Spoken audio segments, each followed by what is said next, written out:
from St. Catherine Southwest.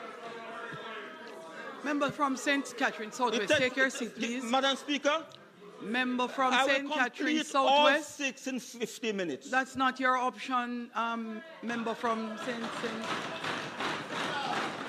Member from St. Catherine Southwest, take your seat, please.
Yeah, but... Madam Speaker, I move for the recommittal of the item statement by ministers.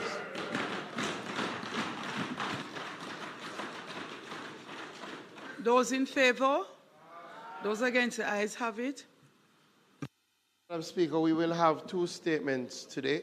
I will start by giving a statement on agriculture, and then we will have a statement from the Minister with responsibility for health. Thank you. House Leader, could you please take the podium for the House Speaker? He will do statement by Minister first, then Minister of Health, Minister Tufton. Member from, I have received a copy of a statement from the Minister of Health.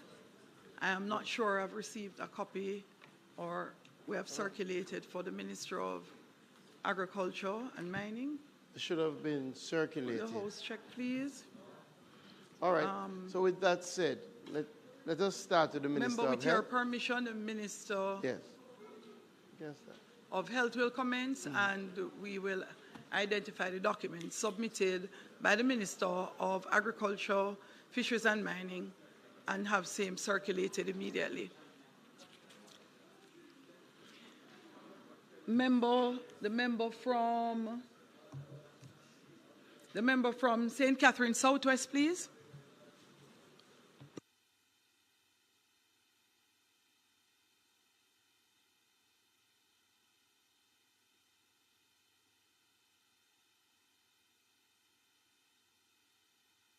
Thank you very much. Thank you very much, Mr. Speaker. Mr. Speaker, colleagues, the government continues in its National Hurricane Recovery Program, and I wish to update this Honourable House on the impact to the healthcare system and the response that the sector is leading in collaboration with local and international stakeholder partners. Mr. Speaker, rapid infrastructure assessment has revealed that there has been extensive damage to the health infrastructure across the island. Mr. Speaker, the Ministry of Health and Wellness has developed our Hurricane Melissa response program. Phase 1 of 3 phases is our relief phase that involves the reinstatement of health services in saving lives and the prevention of disease. So the accident and emergency services and all the supporting services in that. Phase 2 will occur over 3 months. Phase 1, will occur over 3 months. Phase 2 of the program has the objective of reestablishing all health services to pre-hurricane levels. And phase 3 is our reconstruction phase, where we build back more resilience in our health system based on the lessons learned from Hurricane Melissa. Mr. Speaker, the lion's share of the impact, as can be seen on a map that hopefully will come on the screen, is in the Southern Regional Health Authority, and the Northern Regional Health Authority and Western Regional Health Authority. These include the parishes of St. Elizabeth, Clarendon, Manchester, St. James, Hanover, Westmoreland, St. Anne, and Trelawney. I'm not seeing that, but I suspect it may come up at some point. Mr. Speaker, 7 hospitals on the southern and western belt of the island experienced catastrophic damage to roof and infrastructure, as can be seen in the, okay, so that on the screen shows the path of the hurricane, colleagues, Mr. Speaker, and the most affected areas as outlined in the red, and the not so badly affected, but nevertheless affected area in the lighter reddish color, as outlined on the map. 7 hospitals on the southern and western belt of the island experienced catastrophic damage to roof and infrastructure, as can be seen in the pictures on the screen. These facilities include Black River in St. Elizabeth, Noel Homes in Hanover, Falmouth in Trelawney, Cornwall Regional in St. James, Savlamar in Westmoreland, and St. Anne's Bay in St. Anne. Mr. Speaker, one of our specialized facilities, the Bellevue Hospital, also suffered damages during the passage of the hurricane, including roofing systems failure, damage to biomedical equipment, electrical and sanitation, and the stormwater system. Mr. Speaker, based on our assessment, we have been able to establish operations in the St. Anne's Bay Regional Hospital with the exception of the dietary department. Cornwall Regional has lost bed capacity of about 200 beds. Falmouth Hospital lost some 65% of its roof, severe damage to lab and radiology services. Savlamar with 65% damage to roof, along with other flooding damages and storm surge. Black River Hospital has seen the most significant damage, nevertheless, with the hospital being decommissioned in the short term. And of course, the services relocated, including patients which were transferred, some 71 patients to the Mandeville Regional Hospital. The onslaught of Hurricane Melissa has impacted our efforts at the primary care level also, with more than 100 health centers across 4 regional health authorities experiencing damages ranging from roof, fencing, and water damages, which has severely impacted service delivery to the population in those areas. Mr. Speaker, our primary healthcare system is the bedrock of our service. As such, the ministry is of the mindset that the services are restored in the shortest period of time. To date, our healthcare professionals have aligned themselves to this mission, and already, despite the challenges being faced, and some 7,000 or so health workers have been impacted, 79% of those scheduled to work have turned up for work in the critical primary healthcare services that offer things like maternal and child health, HIV treatment, immunization, and other curative services to be reestablished in these areas. And I want to just pay tribute to our health team, because those who have been impacted have been victims of this, and they have come out nevertheless, despite their own challenges. As part of our overall strategy, Phase 1 requires us to implement 5 components. One is the rapid assessment to all health facilities. Secondly, the repair and mobilization of health infrastructure to restore services. Thirdly, our mass environmental health mitigation actions. And fourth, psychosocial and mental health interventions to the population impacted, both staff and citizens, and our staff welfare action, assessing the impact on our healthcare workers and how we can support them to be back on the front line. I wish to provide a quick update on these components. Mr. Speaker, the Ministry's collaboration with our partners at the Pan American Health Organization and UNICEF, and supported by the National Health Fund, have begun our national assessment, and we have completed some 40% of that program. At the end of the assessment program, we'll be able to provide better estimates on the program of work that will require for the next phase, which is our rehabilitation phase. So that program is ongoing. However, we do have a sense of what we need to restore services, but more will be needed over the course of the other two phases to build back stronger, more resilient, and to ensure that the services are maintained and consistently so. Teams from the NHF, as well as support from Doctors Without Borders and PAHO, have begun to develop bills of quantities that will be used to activate the necessary procurement processes in accordance with the law. And I want to just commend the Pan American Health Organization. They have been part of a team that I have established to provide a benchmark, best practices approach to this very difficult and impactful storm.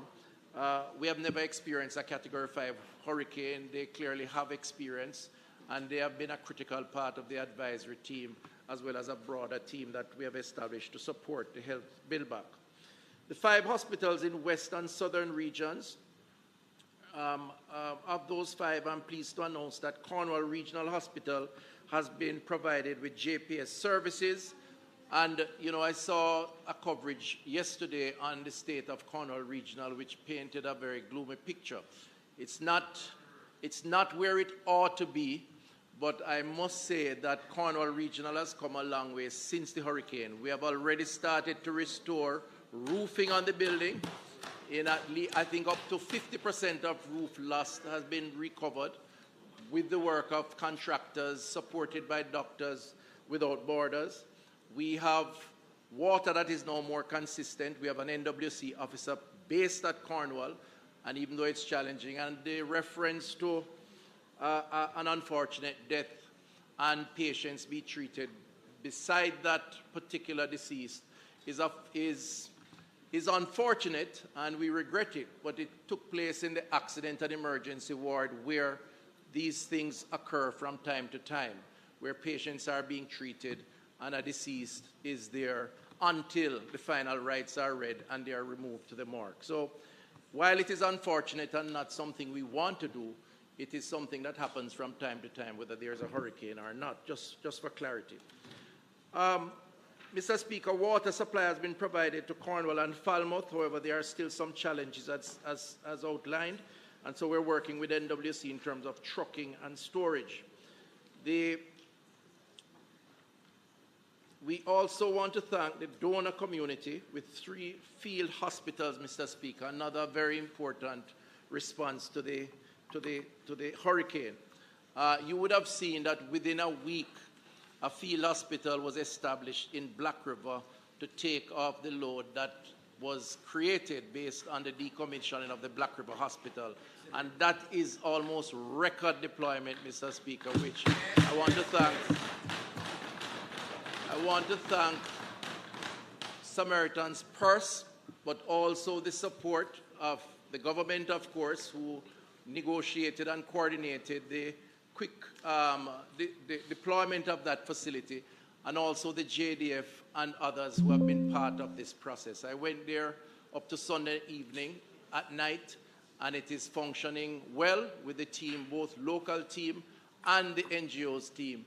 And I believe the people of Black River and St. Elizabeth can be assured of health services should anything occur, particularly emergency cases at that field hospital in Black River beside the Black River High School.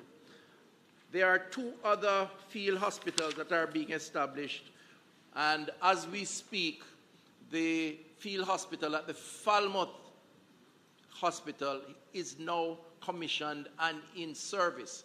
A similar hospital, this one established by the Spanish government in conjunction with the government of Jamaica. And I want to commend the people of Spain for this. This is a major addition, and I just want to say that these field hospitals are not tents. They may be positioned as such, but they are full-fledged hospitals with operating theaters, pharmacy, blood bank, inpatient care, accident and emergency wards, and facilities for those who are serving the patients in those field hospitals. They have their own kitchen, desalination plant for water. It's a full self-contained facility which provides significant support to the people on the ground. And I really want to just say thanks to the team who have brought them in and established them. There's a third that is coming this week. We expect it on the island about Thursday. That one will be deployed at the Savlamar Hospital compound. Similarly, it will carry the features that these other two carry and will offer critical support to the people of Westmoreland and even beyond Westmoreland with a full team, which basically means that we are creating functionality to the people on the ground who need it while we build back the institutions that have been damaged. And I want to commend all those who have been involved in that process. Of the 3 field hospitals, we will have an extra 150 beds, Mr. Speaker, to support the people on the ground. House Leader. Mr. Speaker, we ask for sufficient time for the member to complete his presentation. The request is on the floor for sufficient time to the Minister for him to complete his presentation. Those in favor? Those against, the ayes have it. Member, you may continue. Thank you, Mr. Speaker. Mr. Speaker, 9 primary care support facilities have been these are similar to field hospitals, but they are health centers. We call them Tier 1 health facilities, the field hospitals being Tier 2. 9 of these have been deployed across the parishes to improve primary care services, as Mr. Speaker. In other words, where health centers have been very badly damaged, we have either had to find a replacement location or we have deployed a temporary structure which would then substitute for providing primary care in the field. We did one in Black River, and I was with the member from Eastern Westmoreland, and we did another in White House. And we will do a few others across the country, Mr. Speaker, again to provide community care, because primary care is going to be a critical part of managing in the aftermath of the storm. We have, in collaboration with our partners, it is our target to ensure that all Type 5, 4, and 3 health centers are providing basic services, and we're setting ourselves a target of the 21st of November. So essentially what we have done is map the health centers in the parishes. The temporary rehabilitation may involve a tarpaulin just to keep the elements out and to restore the staff or at least some basic services in these areas. Where those services don't exist, however, we provide a mobile unit to go into those communities, and that includes doctors, but also a mobile pharmacy. And in that regard, I want to just recognize the National Health Fund, which is an agency of the ministry. We have already established a mobile pharmacy to serve communities where persons can't or are not coming out because they have no health centers to visit. We have already gone into communities like Cambridge, Petersfield, Oxford, Spice Grove, Newmarket, Maroontown, Little London, Darlaston, Ramblan, Grange Hill. Some 285 prescriptions have been filled to date across these communities using the mobile service. And we have also been dispensing medications like allergy medication, pain medication for pain, fever, cuts, bruises. So what we have tried to do, Mr. Speaker, in the immediate aftermath is to provide mobility of the health services to communities. Now, do we need to do more? We are ramping up to do more to ensure that more is provided. As it relates to vector control, we are seeing, fortunately, prior to the storm, we saw a reduction in our dengue cases below normal threshold. I want to advise, however, that within 2 to 3 weeks, post the hurricane, we believe we will see an increase in the population of various types of mosquitoes for obvious reasons, and therefore the risk of the dengue virus spreading. We're saying this because the Aedes aegypti mosquito, we expect the population of that particular vector to expand. To deal with this, Mr. Speaker, we are deploying more vector workers throughout the country, but particularly to the impacted areas, some 700 temporary vector workers, in addition to our permanent workers, are being engaged. That process has commenced, and what we will see is a stepped up level of activity in terms of fogging. In fact, the ministry will continue its program of oiling of stagnant water in over 150 communities that have been targeted for this week, with over 500 communities expected to be treated over the next 2 weeks. ULV machines and other fogging equipment have been increased to support UNICEF, which is involved, UNICEF, and over 10,000 Natular tablets and other vector control paraphernalia being distributed to regions. An additional 80 thermal foggers and 40,000 drum covers will be procured over the next 2 weeks. So there is a comprehensive program around vector management in anticipation of the mosquito population expanding, particularly where persons don't have electricity, they can't fan them away, they have to keep windows open, doors open. We understand that it's going to be a real challenge, and we just want to encourage those who can buy repellent and to provide some sort of self-protection so to do, but the government is very much aware of this and will be in the field giving support. In terms of water and food safety, with the support of UNICEF, Mr. Speaker, the ministry has developed a health, nutrition, water, sanitation, and hygiene plan called a WASH plan. The plan involves several components supporting the provision of primary and secondary care services for pregnant and lactating women and infants, including provision of medical supplies and immunization support, prevention of mosquito-borne illnesses, mental health and psychosocial support interventions, and risk communication and community engagement interventions. So there is a plan called WASH, the acronym, to address the concerns that I've outlined. Food safety is one of the 5 priority areas targeted by the ministry, which means an assessment of critical establishments such as large food manufacturing facilities, warehouses, cold storage, high-risk establishments such as abattoirs, butcheries, poultry farms, markets, supermarkets, restaurants, food and milk processing plants being targeted. Mr. Speaker, as of November 9, 2025, approximately 5,052 food handling establishments were assessed post the hurricane, with some 2,794 or 55% being satisfactory, with which 100 were cited for violation. 5,661 kilograms of food was condemned. It's a very difficult decision, Mr. Speaker, colleagues, to those who clearly would have invested in their food or their establishment and are being told by the public health inspectors that you need to discard.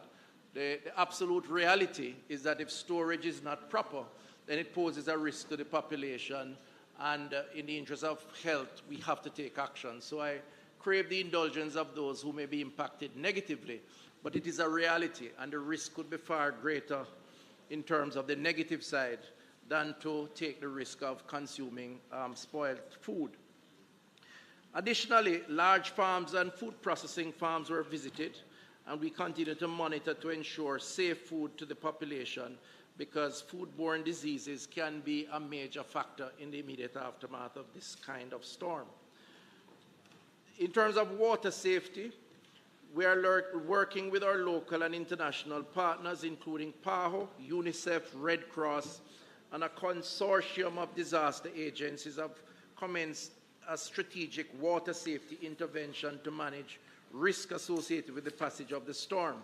The interventions include supplemental portable water supply to benefit NWC distribution networks, and we have established that in Lucy, in a number of areas actually, working with those teams.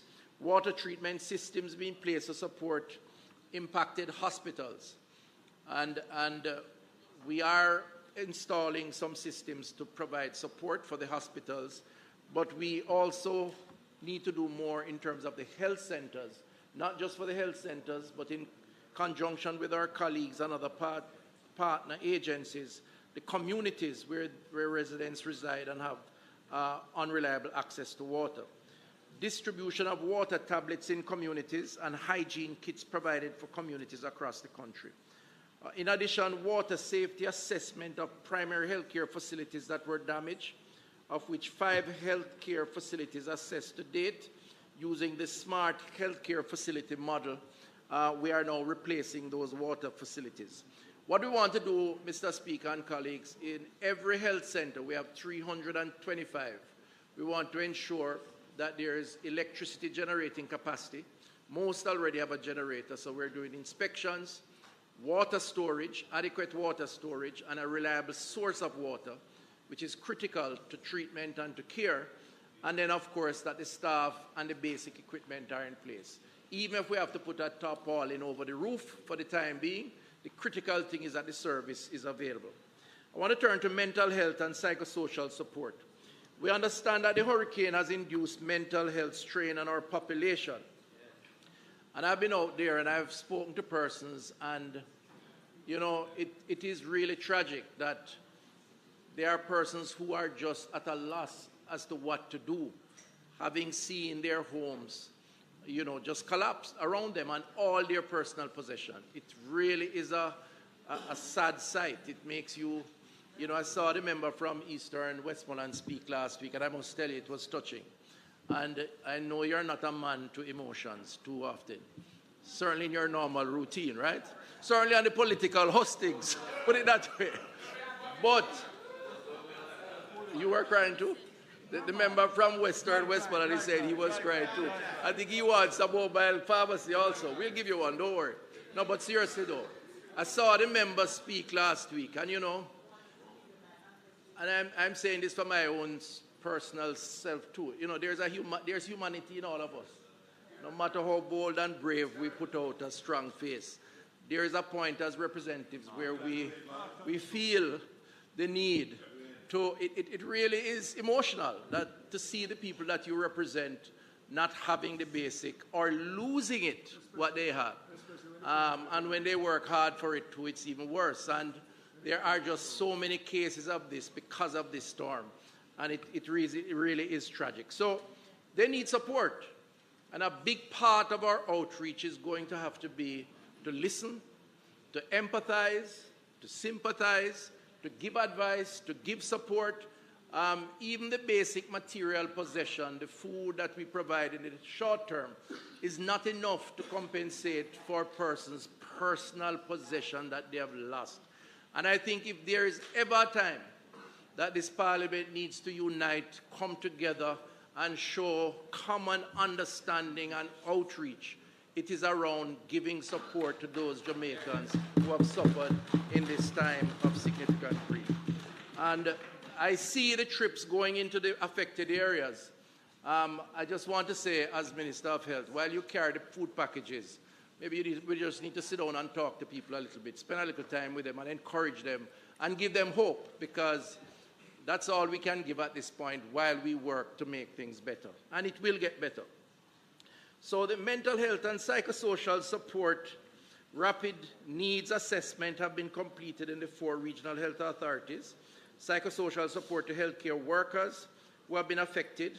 There are many of the workers on the front line who have been. The plan is for further in-person support and virtually through Jamaica Psychological Association and Jamaica Psychiatric Association. At the same time, PAHO is providing technical support through a visiting mental health and psychosocial support expert who is assisting the mental health and substance abuse unit in coordinating this kind of response in communities. Essentially what we're going to do between the public health workers, the community health aid, the vector workers, and the mental health teams, we are essentially sensitizing that army of about 3,000 healthcare workers. When they go in the field, it's not just about vector control or food spoilage and inspection. it's also about showing some understanding for those who have been impacted, who they will have to come in contact with, and showing the empathy and support to them. That alone means something, and we want to encourage that. Beyond that, it is to elevate the concerns to the experts once there's a need so to do. So it's about listening, observing, and reporting back in the first instance. In terms of shelter surveillance, on November 9, 2025, the Ministry of Health and Wellness conducted a surveillance on 107 shelters. At the time, it was hosting some 1,320 persons. Our support includes the provision of primary healthcare services, especially to the most vulnerable, which are our pregnant and lactating mothers, children, and the elderly. Our intervention has resulted in the provision of critical support in the form of food safety, water safety, mental and psychosocial support, as well as providing the Ministry of Local Government and Community Development with advice on the strengthening of infection prevention and control interventions within the shelter space. The Ministry of Health so far received no unusual reports of outbreak of diseases in the wake of Hurricane Melissa. Surveillance team within the public health system have been actively monitoring health trends with special attention to waterborne and vector-borne illnesses that often emerge after such weather patterns. Just want to pause quickly to say, Mr. Speaker, you know, in these instances, and we have seen them before, everybody has become an expert. And it's easy for us to hold on to rumors, people giving their best advice when that advice is suboptimal because they don't have the knowledge, and then everybody grabs it and runs with it. And I've seen on social media, for example, talk about disease being, you know, different types of major outbreaks in different parts. The Ministry of Health is the authority on the challenge, and we will report if there's an area of concern. We're not going to hide it from the public. In the meantime, every other source must be questioned or approached with caution, because that just fuels panic, and that can impact the recovery process, whether it's tourism or just commerce generally. The ministry continues to urge citizens, however, to practice proper hygiene, use safe water, and report any symptoms of illness to the nearest facility. Closing, Mr. Speaker, I want to just touch on staff welfare. Ministry of Health and Wellness, of course, we empathize with our hard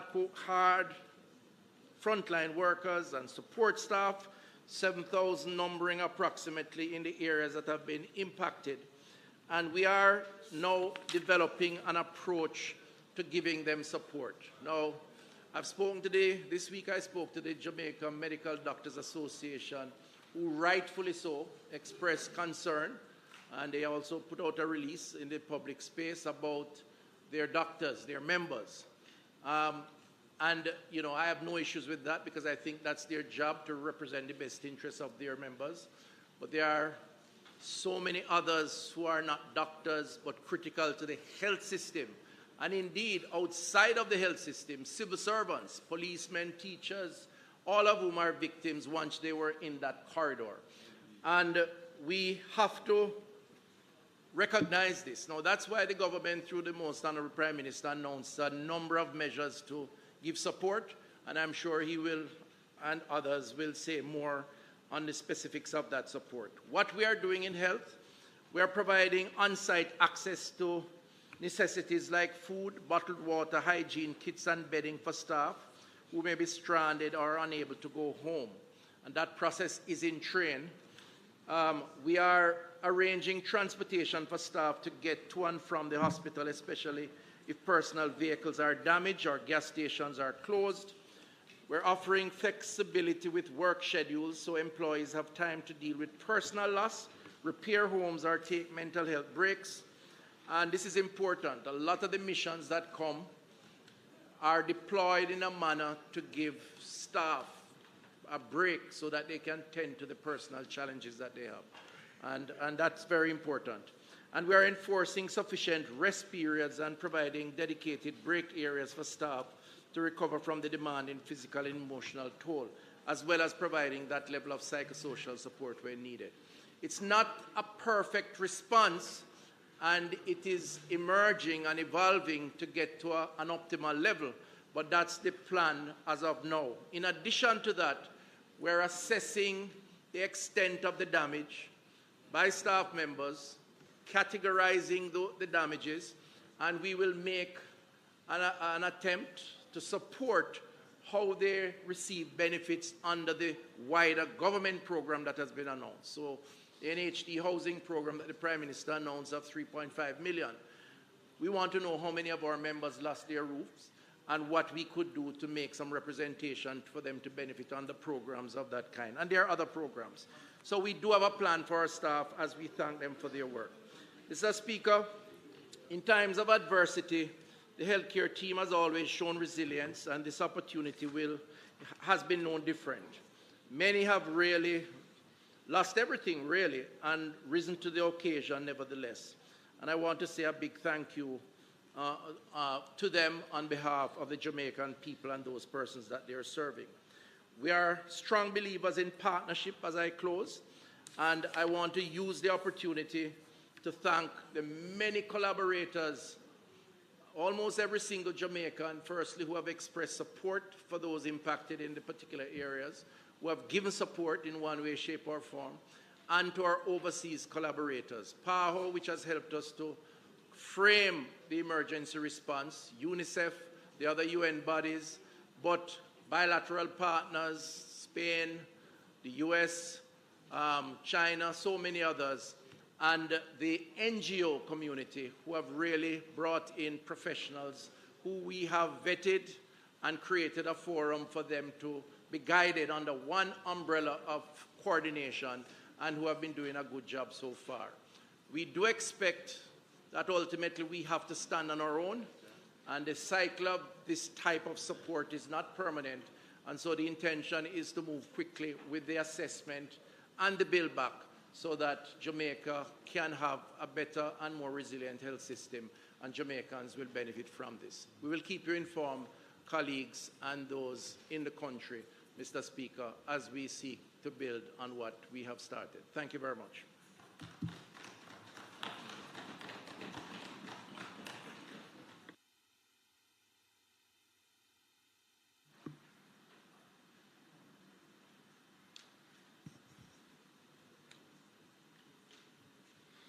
Member from St. Catherine Southeastern, you're the spokesperson on health.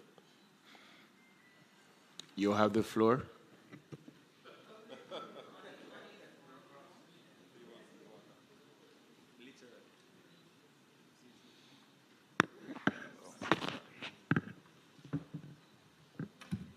Thank you, Mr. Speaker.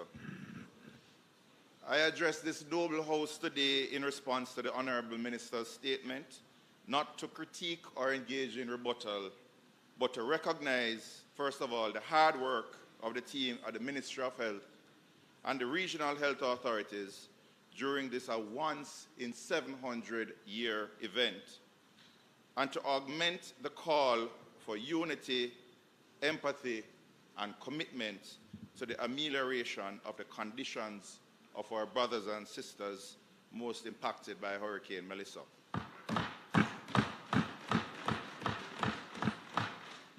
The hurricane has caused untold damage, and debates continue as to the adequacy of our disaster preparedness. History has taught us that plague follows natural disasters. We cannot fully prepare for a natural disaster, but we have the window of opportunity today to prepare for and possibly avert a public health disaster in the upcoming months. Dysentery, dengue, pneumonia, leptospirosis, and typhoid are already here in Jamaica. Malaria, yellow fever, and cholera are possible where people are living under tarpaulins, drinking river water, and practicing open defecation. In the midst of our cleanup and rebuilding efforts, be mindful that every action has a collateral benefit of preventing further loss of lives.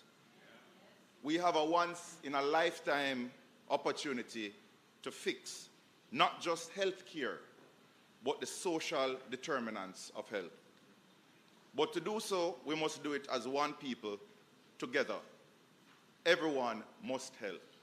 Everyone must be allowed to help.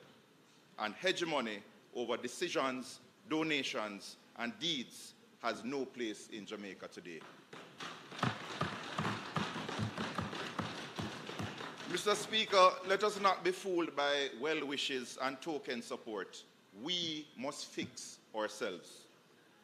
Our former colonial masters have sent us just over £2 million, or 0.01% of aid to Ukraine, a region to which it has zero historical ties, save for the Crimean War. During said war, it was Jamaica who sent tangible aid to their forces through Mary C. Cole.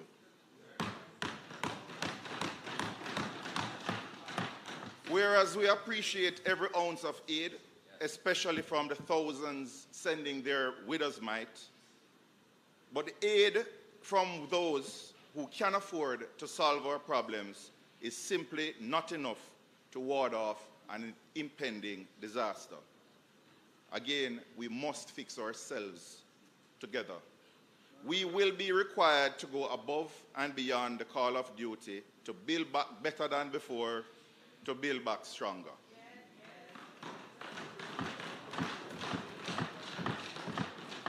Healthcare workers have lost their homes and possessions and are still required to be frontline workers while suffering from shell shock. They must be prioritized for any relief and reconstruction.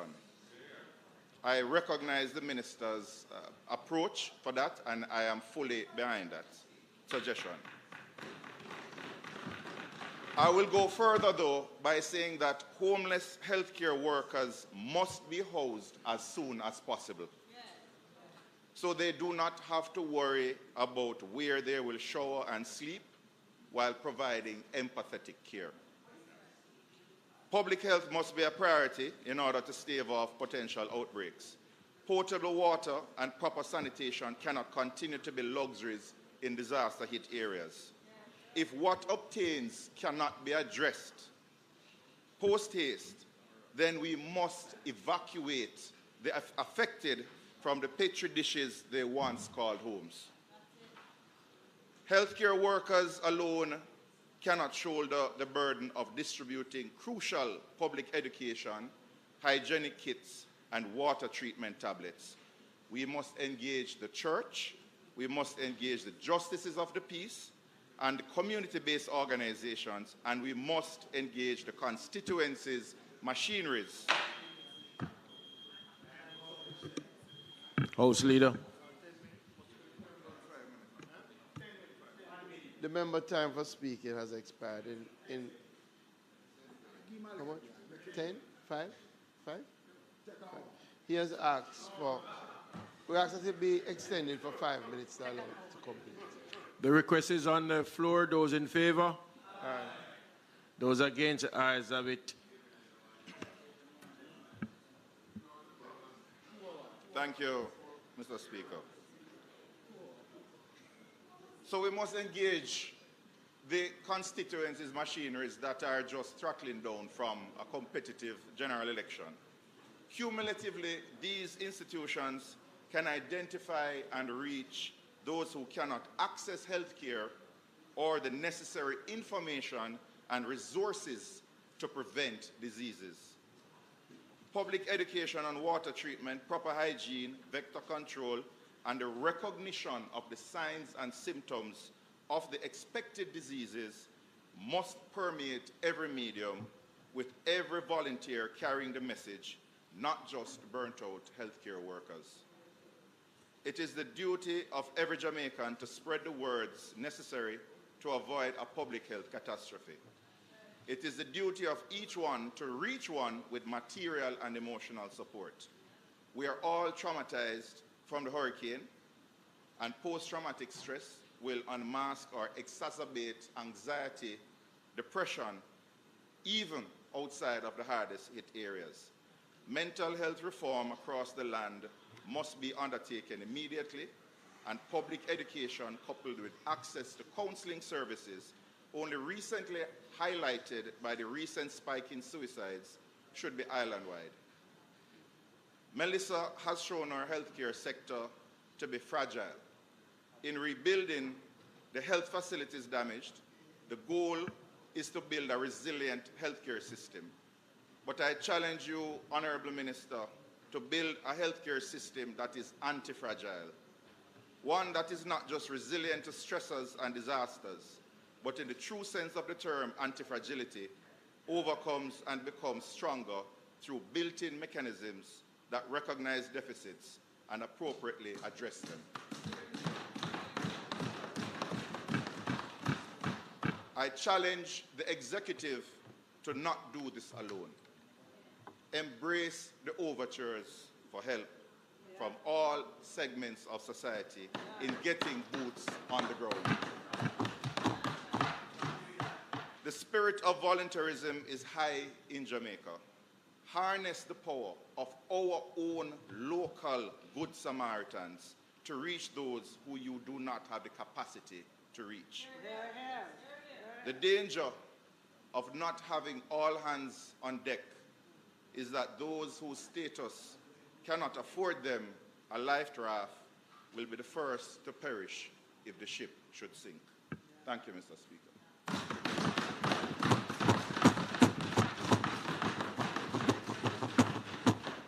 Member from Westmoreland Central.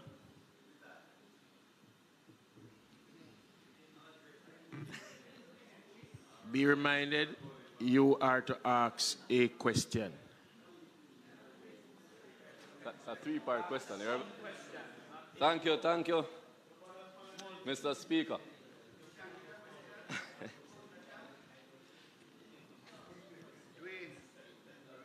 It's just a question. Thank you, Mr. Speaker. Firstly, I just want to say to the Minister, on behalf of the constituents of Central Westmoreland, just firstly, along with donors and the Minister, it is very important to say that we are appreciative of the fact that the next field hospital will be set up in the Savlamar area. Because we all understand how devastating it was in those particular areas. My first question will be related to the phases you mentioned. I remember I said the first phase is the relief phase. That will take 3 months. The second phase, which is reestablishing the centers and hospitals to pre-hurricane levels, I notice a timeline was not given for that. So I'm going to ask you, what is the timeline to reestablish the health facilities to pre-hurricane levels? And I ask that because, especially with health centers in Central Westmoreland like Petersfield, Williamsfield, and Cornwall Mountain that were seriously devastated by Hurricane Melissa, we'd want to know how quickly those centers will be re-established. The second part of that question will have to do with the mobile units. In the statement, it stated that the Petersfield area, where that center is, will have benefited from the mobile units. We'd want to know when the mobile units will go into Williamsfield and into the Cornwall Mountain areas, because those areas are more remote, further away from SAV, so those persons will have a larger need to have the mobile units coming into those particular areas. Gully Banks is right beside the hospital. The final question has to do with the health workers. And I notice it stated many things read the health workers, the support that will be given to them. But when I was at the SAV hospital recently, they stated that over 75% of the staff suffered significant damage. So yes, we are appreciative of the announcement made, re-support. But what they really want to know, because I heard you also state that in the wider programs, you're trying to see how they will benefit. But what you want to know, if there will be, or if there could be, any special allocation outside of the wider allocations, specifically for our health workers, especially those. Those are the questions.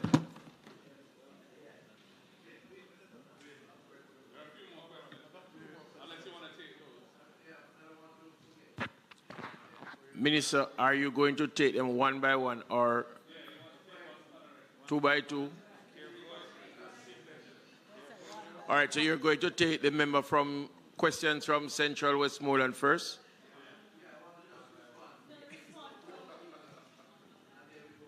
All right, go ahead.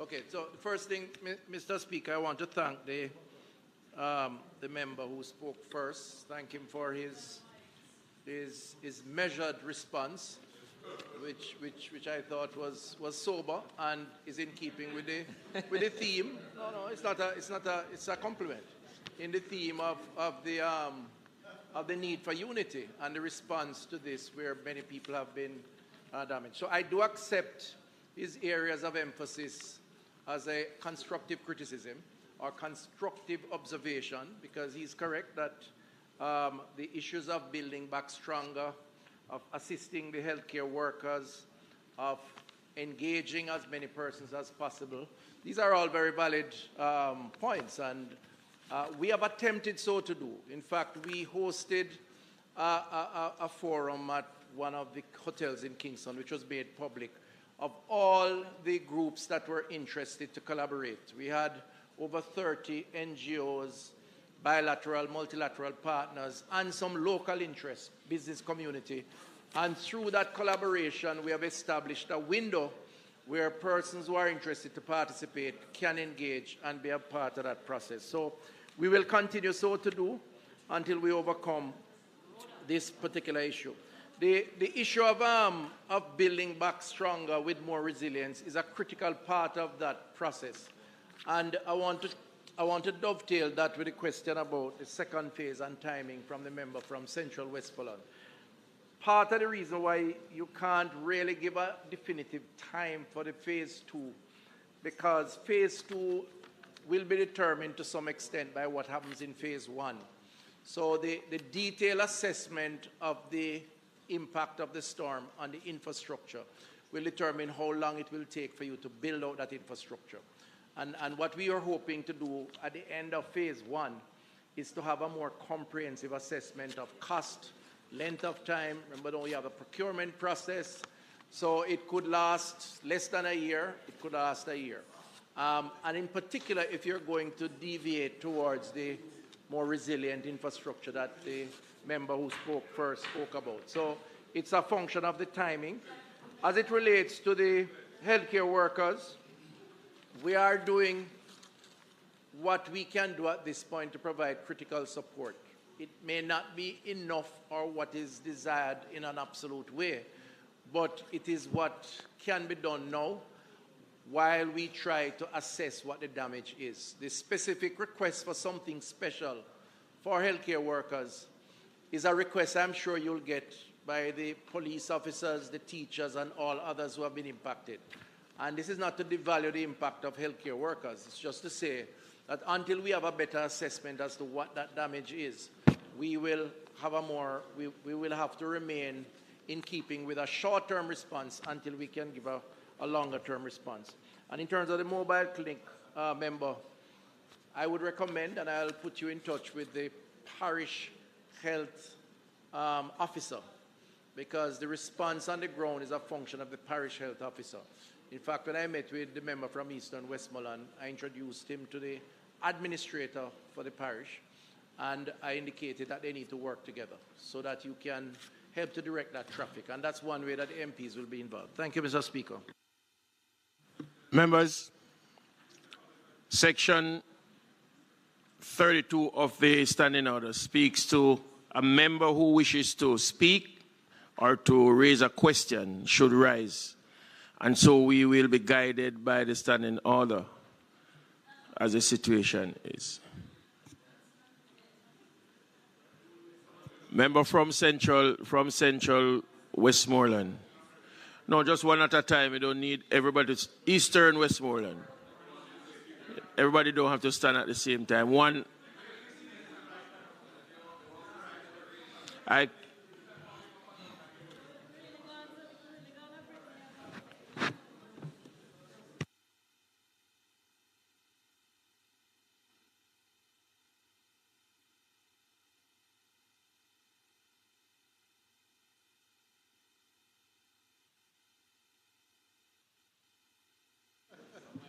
Thank you, Madam Speaker.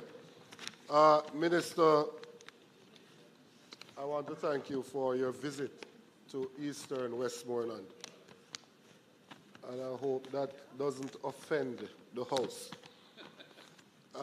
You're the only minister who has visited and has invited me along. And I would encourage some of your colleagues to.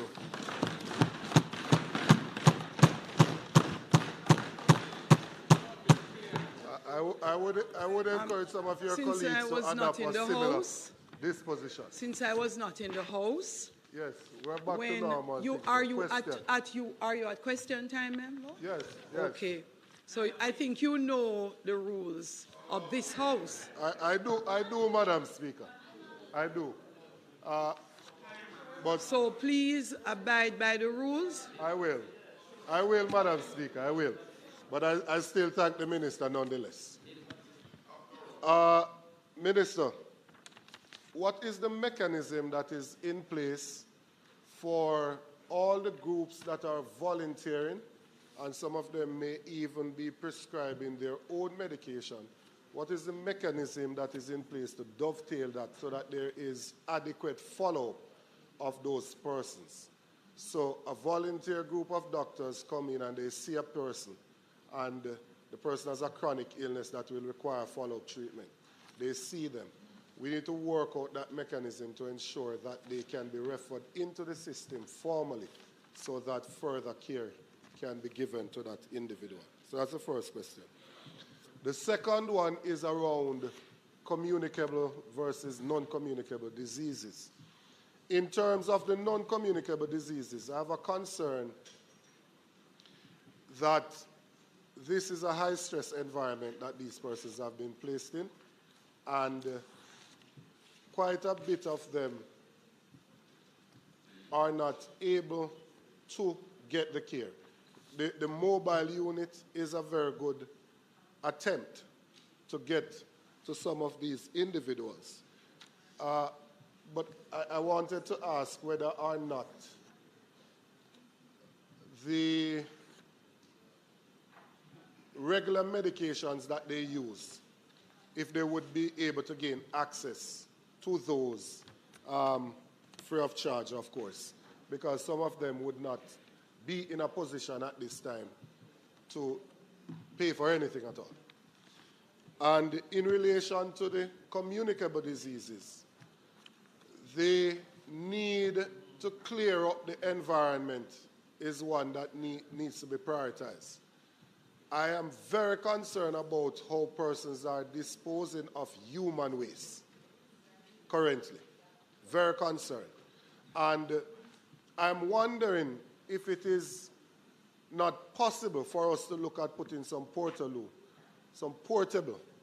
facilities at strategic points so that persons can relieve themselves with some amount of dignity, and to ensure that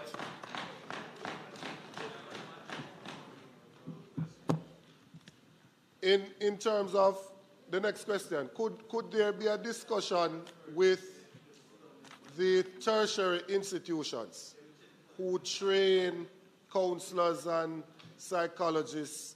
Could there be a discussion with them to mobilize a group of volunteers to head to some of the hardest hit areas and start that process of counseling some of these members?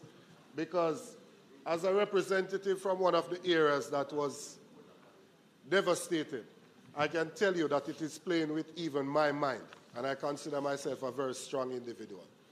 But just the reality of getting up on a daily basis and seeing that level of devastation, I am wondering if we cannot mobilize a group of volunteers from these tertiary institutions, some of the retired persons, and get them into the community so that they can start the counseling process.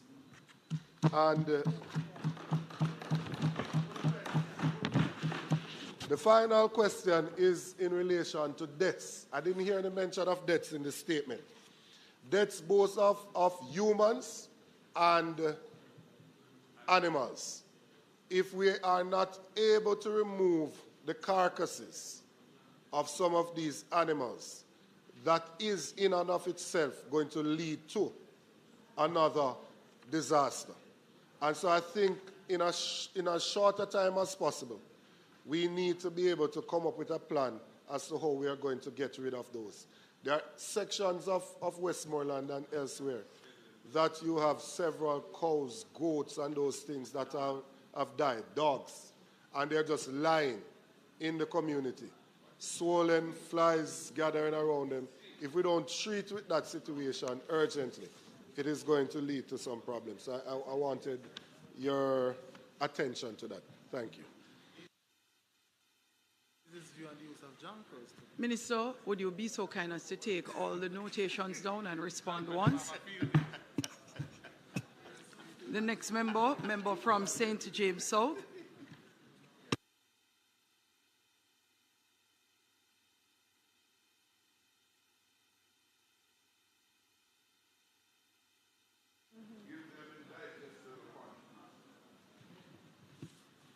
The member from Hanover Eastern. Thank you, Madam Speaker.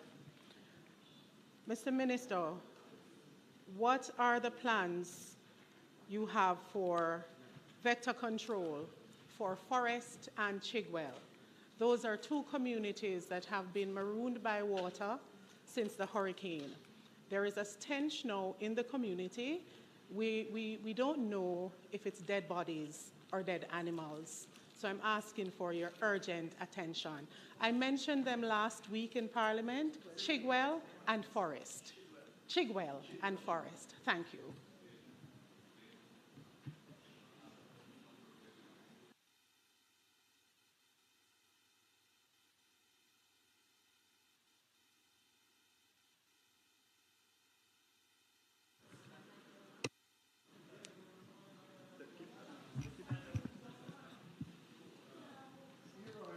Members, I'm not going to spend the time going through again the standing orders. The standing orders actually require that you do not turn on your mic until you're acknowledged. That's how it works. If you turn them on, it is not going to work. So the member Clarendon Northern, you may go ahead, member. Thank you, Madam Speaker. Minister, can you tell us what are your plans for the communities of Anderson Town and Boghole, who were also marooned, and the water is not totally receded, and I listened to your statement and you spoke about vector control. What methodologies are you going to be using to control vectors there, and are you going to take into consideration the citizens, especially the elderly citizens, who may have respiratory challenges as they fight through this challenging moment? So that is one. Two, there's been reports to me that there's a dengue outbreak in the community of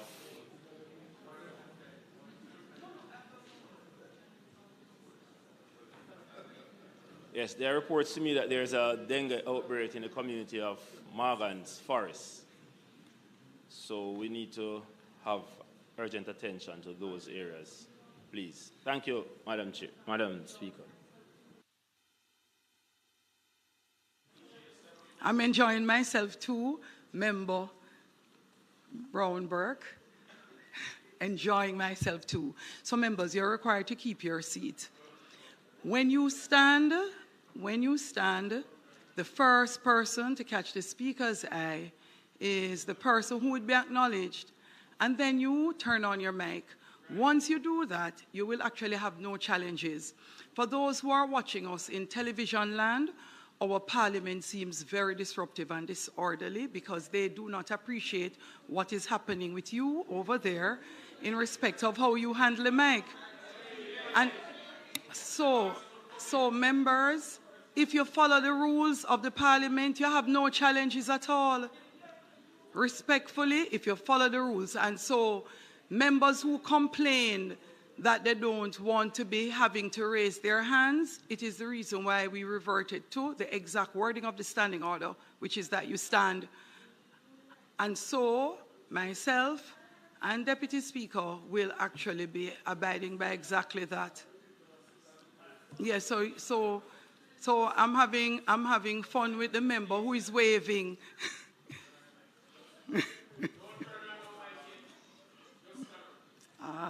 Thank you, Deputy Speaker.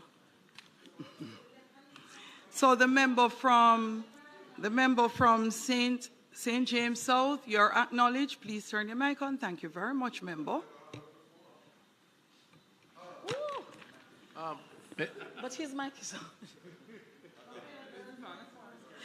All right. Thank you, Madam Speaker. He's standing. He's that short. I'm sure he is standing.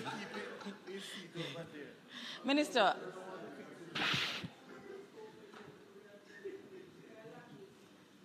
Okay. Minister, are you aware that the clinic at Roehampton is flat? The one at Catadupa, Maroontown, Garlands, Welcome Hall, Cambridge, those are perhaps 40 to 50% destroyed. I heard you speak earlier about bringing some tarpaulin to some of those. I don't think tarpaulin can help with the damage that they've sustained. I don't know if you've received the reports yet, but we urgently need a field clinic in at least 2 parts of the constituency. Given the wide geographic spread of South St. James, it takes up half of St. James. You may need to put one on the Maroontown, Garlands, Niagara side and another over by Cambridge. I heard you report earlier that you sent a mobile clinic into Cambridge and Maroontown. It's the first news to me. In fact, I had Mama's Mission and Dr. Dawes on Sunday operating a mobile clinic in Maroontown, and they saw over 100 people. So I'm surprised to hear that that mobile clinic was there a day or 2 before and so many people hadn't seen it. So I'm asking, Minister, if when the decisions are taken about sending in relief, whether it is medical or food or whatever, if the political representatives, the people's representatives, can be so informed so they can further inform the people. And more importantly, I've been trying to get my mother's medication, she's hypertensive, in Montego Bay, and most of the pharmacies, as you know, are still closed because they have no water, they have no electricity. I've become a drug distributor, yes. A drug distributor. Every week, I think you are all fully aware, you know. I think you're all fully aware. Yes. Obviously, it's legal drugs. I am the queen of the South. But Minister, every week that I come into Kingston, I'm taking back bag loads of prescription for the constituents. So I'm asking Minister, if you can help us through the NHF to get a mobile pharmacy going around the constituency to relieve me of the burden. Thank you. Madam Speaker, if I may, the questions are piling up and I may actually miss a few of them. I'll try to be as efficient as possible. So in terms of the first question from the member from Eastern Westmoreland, I have to respond on behalf of my colleagues that when you see me, you see my colleagues and the Prime Minister. So we work together as a team. Well, let me just say that. But secondly, I appreciate the compliments and so on, but just want to make that point. Secondly, though, in terms of the volunteers, remember, in terms of the volunteers, there is a mechanism, it's an important point, there's a mechanism to vet all the volunteers that are in the field representing health service delivery. We have a registration, having looked and validated documentation, and that goes to the nursing council or the medical council, as the case may be, and then those persons are given the approval to operate, to act. in the field. These are persons, of course, coming in from outside. I mean, you have private physicians that would be registered anyway. So no one should be giving health services, prescription, giving medical advice unless they are certified so to do. And there is a temporary approval process that we go through. If you see that happening or sense that is happening, then please send us the information on that. And there are many that we have certified. So that's the process that we go through. In terms of NCDs, non-communicable and communicable diseases, that's what the pharmacy, mobile pharmacies is there for, to address concerns around the chronic cases, people with hypertension, diabetes, and so on. Now, this 3-month period is intended to regularize and get back the pharmacies that are closed down in operation. So it's just a short-term measure to address that. So for the member in South St. James, I take the point. I don't know why you didn't see them. This is what was reported to me. The NHF leads on that. But I do agree with you that you, as the political representative, should be informed and you should help that process. So I will certainly report back to them to ensure that when they're in your area. Now, I do know about... Sorry? No, she said that she didn't see the NHF mobile units. In terms of the health centers that are not functional, yes, we have the report. I showed you a diagram where we mapped all the health centers. Where there is going to have to be a long-term solution, we will put a temporary solution. That may be in any building in the area that is standing, or it could be a tent-type structure. So if you haven't seen one yet, what I'll recommend is that the parish health officer have a discussion with you and just outline what the plans are for your area. And more than likely, I will also find some time to visit your area at some point, because South St. James, northeast St. Elizabeth, northwest St. Elizabeth, eastern Westmoreland, southwest St. Elizabeth are, to my mind, based on what I've seen, certainly from a health perspective, the disaster zone.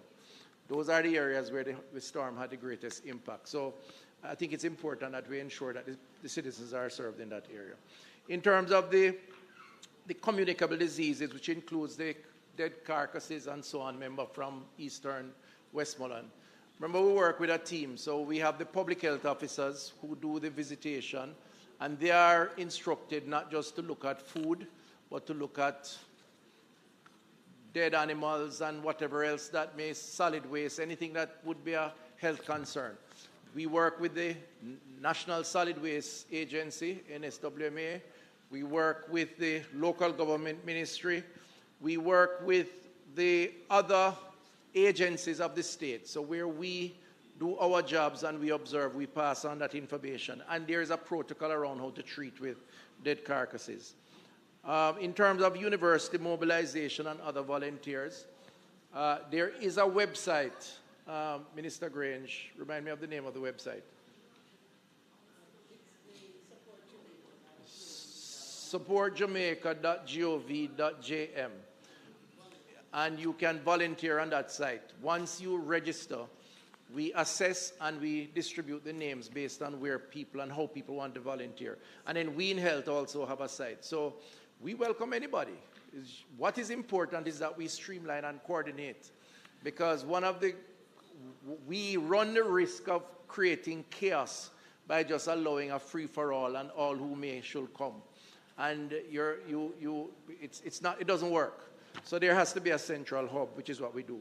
We have university students who have volunteered, by the way, and we're going to make use of them by bringing them to support the psychosocial element of the response.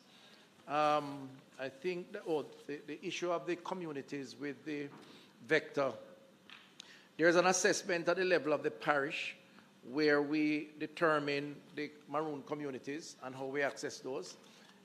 Interestingly, we have airlifted at least 6 or 7 patients from the ground zero zone in Westmoreland, in St. Elizabeth, to Manchester or to University Hospital, and have saved lives in the process during the immediate aftermath. And also the JDF primarily has rescued persons who have been marooned in, bringing them down to the flats to institutions. So that is happening now. And if you have a case where that is needed, we can respond because the JDF does have the capacity to do and have been doing that. I think that's it. I hope I remember everything. Yeah, I think that's it for now. Your area. Yeah, so all the areas that have been impacted and have been marooned in or blocked off, we do one of two things. We can airlift to access. In fact, Samaritan's Purse has 2 airlift capacity vehicles, 2 helicopters.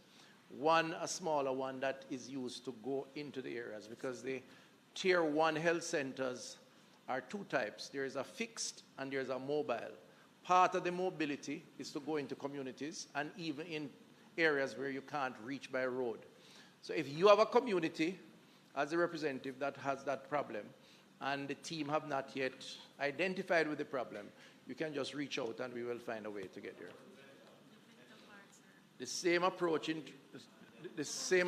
terms of the vector. You're going to see a lot more happening because we have given instruction to hire both the temporary workers combined with the permanent workers and also provide for overtime so that they work longer hours. Minister, I would appreciate if we do not continue this practice of having members ask questions that they're not asking on the mic. It was the practice last week and it's continuing this week. It should not happen.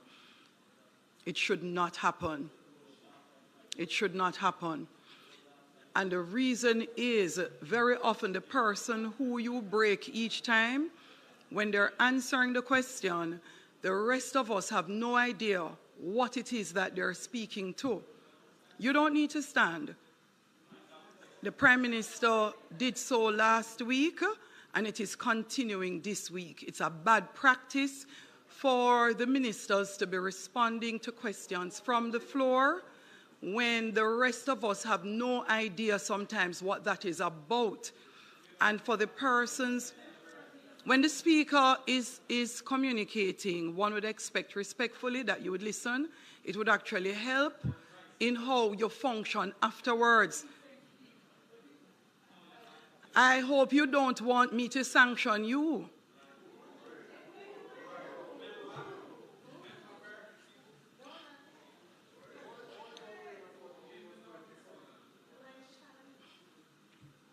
Minister, please have members ask their questions, take the notation.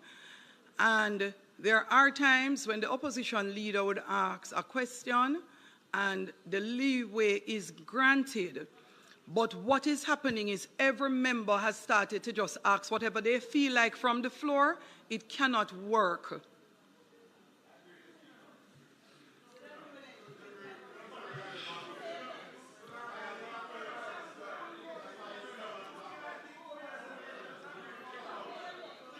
Does the member from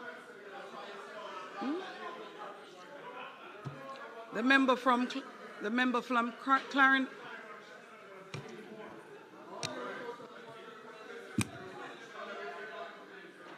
Member from Clarendon North, please take your seat.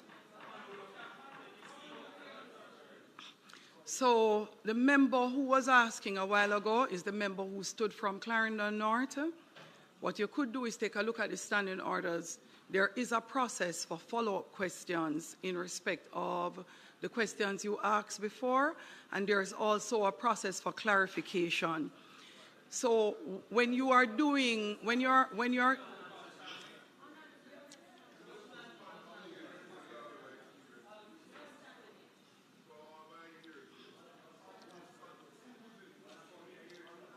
so next question, please. Turn your mic on. Turn your mic on. Angelo, that's not funny. So you can encourage everybody to stand if you would so like to.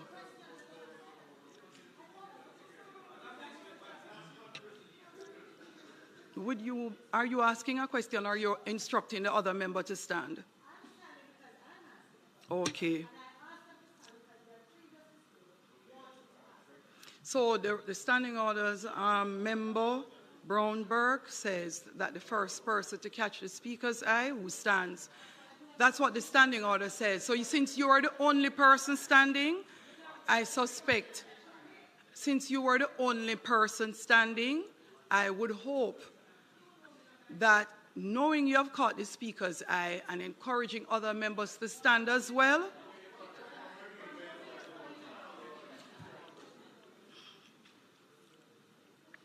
member from St. Andrew Southwestern, ask your question. Thank you very much, Madam Speaker. No, may I tell you, Madam Speaker, I have two questions to ask. One has to do with asking the Minister for a more fulsome plan of action as it relates to primary care support. You mentioned a little bit of it, but I don't think we have an idea as to how it's going to be rolled out. And I think it's important to understand the full plan. So that's one. Secondly, I wanted to ask Minister whether or not there is an emergency number for Jamaicans who find themselves in need personally of psychosocial support, or a family member who needs it, that they can call and they can get some kind of response. And how would they find out? And then my final question has to deal with the group of individuals that you said were going to be in the community. And the question I wanted to ask is whether or not, when they go in the community, they would also be used or be able to identify individuals who are in need of social protection, persons with disabilities, the elderly, that they could also refer to different agencies for action. Thank you, member from St. Andrew Southwest. Next question. The first person is the member from Westmoreland Western, and then after that, the member from St. Andrew Western. Is the minister aware that the people of Westmoreland endorsed the next field hospital coming to the parish of Westmoreland? Is the minister aware? That's number one.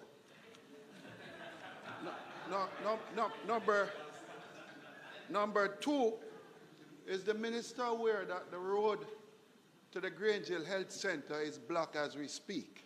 That's number two. And Minister, number three and final,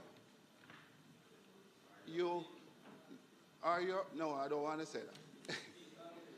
Minister, you made an announcement in regards to Savlamar Hospital. Will this delay the renovation and the what you plan on doing in terms of refurbishing the Savlamar Hospital going forward? Thank you.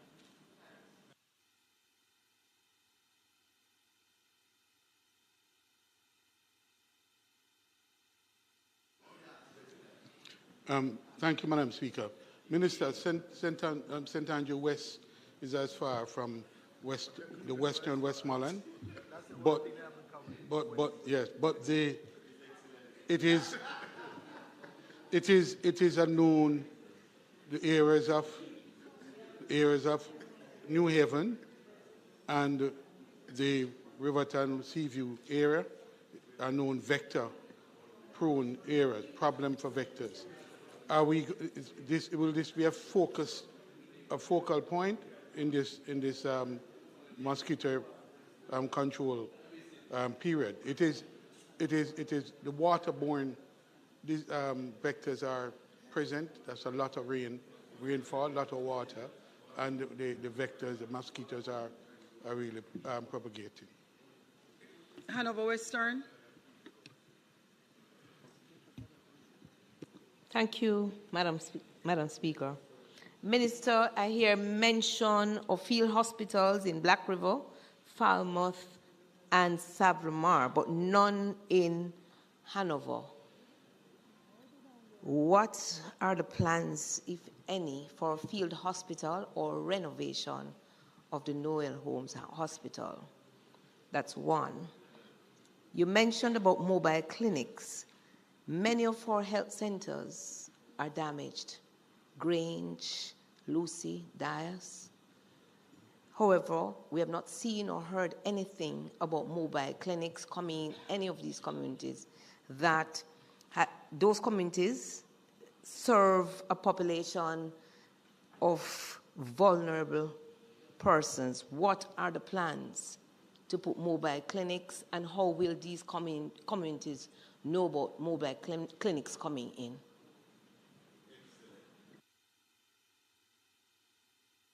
The member from Portland Eastern first, and then the member from St. Anne's Southeastern after.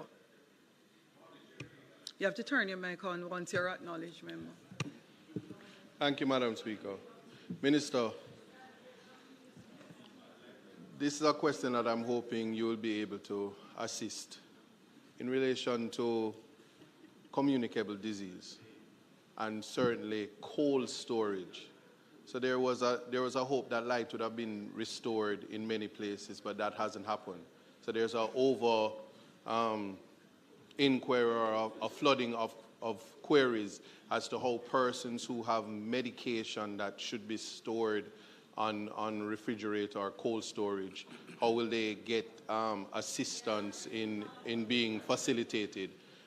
It's a hope that there would be some prospective solution in anticipation that it's going to rise if the light isn't returned in areas. I know I'm in the east, but it's escalating to a point that I'm hoping, not asking for a mobile clinic, but certainly at the local level, that something can be put in place so there are places that persons can go to the community where at least their medication can be stored, and if that's something to be considered because it is escalating. Thank you. You're not next. Next, catching the eye of the speaker, member from St. Anne's Southeast, and member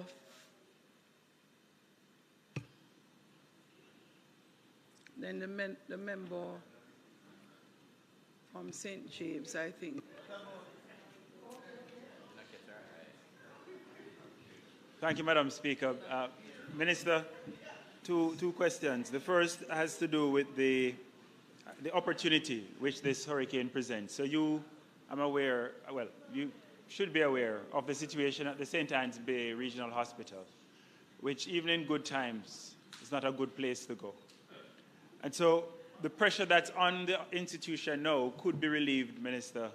And the question then is, has the Minister considered completing the program of creating centers of excellence at the Claremont Hospital, at the Claremont Clinic, the Claremont Health Center, and potentially at the Monique Health Center in order to take the pressure off the St. Anne's Bay Regional Hospital, now in this crisis, but also on a longer term?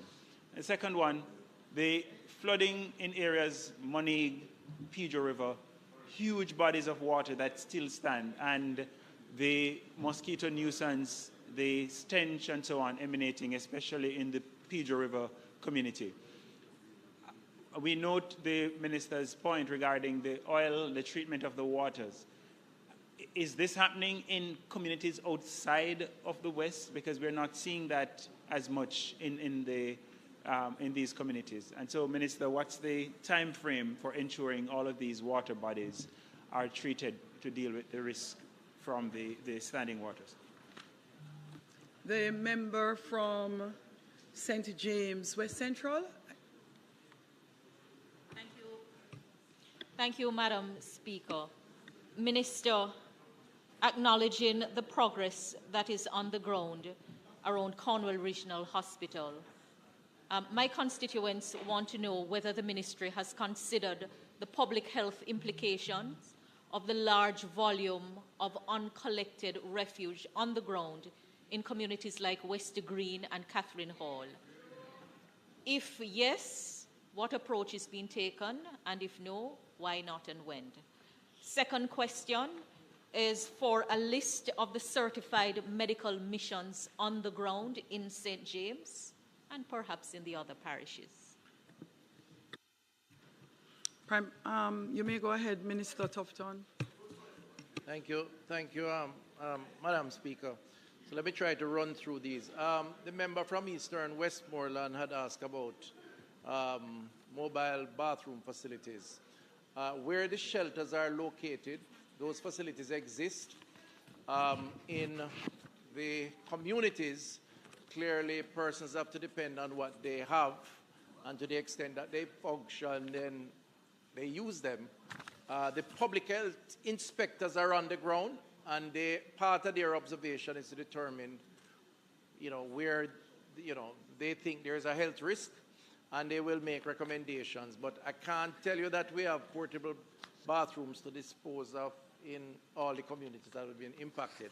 What we have to do is to try and build back quickly to ensure that we get those that are there, whether it's private or otherwise, back up as quickly as possible. They probably just don't exist, huh? So that's a challenge. But I look into the matter because it's a genuine concern. In terms of the primary health care and what is the plan, I thought I had laid out a plan, Member Brown-Burke. I thought that I spoke to the immediate assessment, a determination of the level of damage, the temporary response to get them functional. Where they're not functional, replace them with a temporary structure.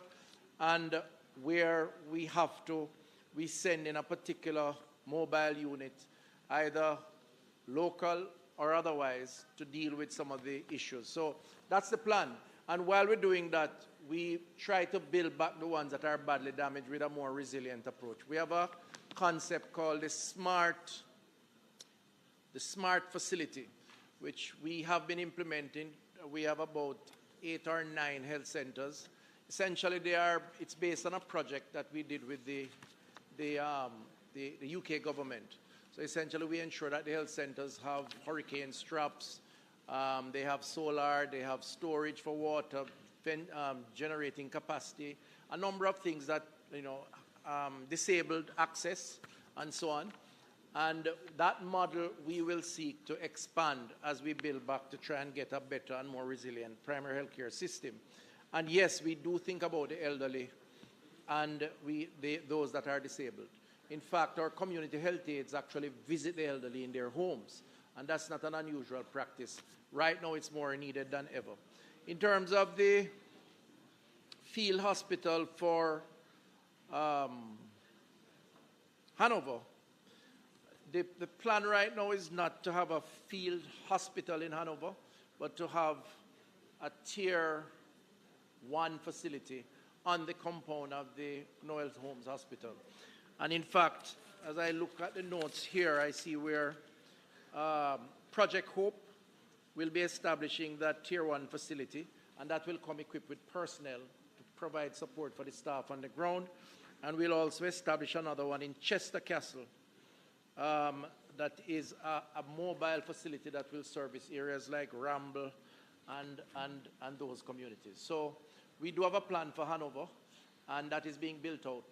The problem with Noel Homes is that we lost the roof for dietary, maternity ward, staff quarters, the health center. I mean, I went there, and the only place that was standing was the A&E without losing a roof. So we had a lot of people there, and we had to shift the ward space in the corridors. But the assessment has been done, and a lot of the damage is zinc-related, flying off, and we just need to put back the frames and so on. One of the things that we're going to be doing, Madam Speaker, around the strategic future of healthcare resilience, we intend and have started to examine the optimal position of where hospitals on the coast, 3 in particular, Black River, Falmouth, and Noel Homes. The question that we need to ask now is, are they in the right place? And the opportunity in this misfortune is to determine whether or not we need to relocate those hospitals.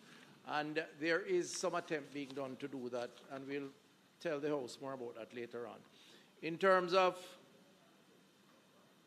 Grange Hill Road being blocked and the endorsement of the field hospital, we thank you for endorsing. I had that impression when everybody knocked the desk after when we announced it, but thank you for that. And it will serve your area. I will report the blocked road to the NWA. My colleague minister deals with that. And I know he's doing a lot of work with NWA. And in terms of the announcement around the SAV hospital expansion, that is still on. We're just waiting on the final estimates to go to market. So it wasn't an election gimmick as some suggested while we were on the ground campaigning. It's a solid plan to expand the SAV hospital. So listen out, over the next month or so it will be advertised and we'll proceed. And it's well needed. In terms of St. Andrew West and the vector control program, one of the things we recognize, and I've said it to the team, is that the hurricane may have impacted 5 or 6 parishes, but rain was falling everywhere. So the mosquito population is expanding everywhere. So the temporary workers are being employed in every parish, and the deployment is in every parish. So you will benefit from that. And then St. Anne's Bay Regional Hospital, member, I would not have started the way you did. I think the staff at St. Anne's Bay Regional would be a little upset to suggest, for you suggesting that somehow the hospital is not a good place or something like that. I'm paraphrasing. I don't know if that's what you meant. But I will say that the staff there have done significant work.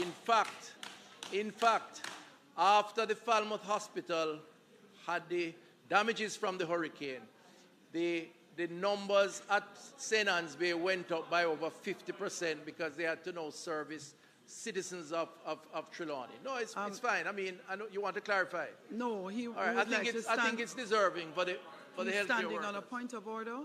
Go ahead, member from St. Anne Southeast, with your point of order. Madam Speaker, Minister, your reference to the workers, the staff at the hospital, is inconsistent with what I said. Okay. I made no reference to the workers. I was making reference to the experience of people generally using the facility, which is a reflection of the system, and hence my suggestion regarding the other, the health centers as a way of making sure the system works as it's intended. So I do appreciate the work of the staff. I was not speaking to them as the problem there.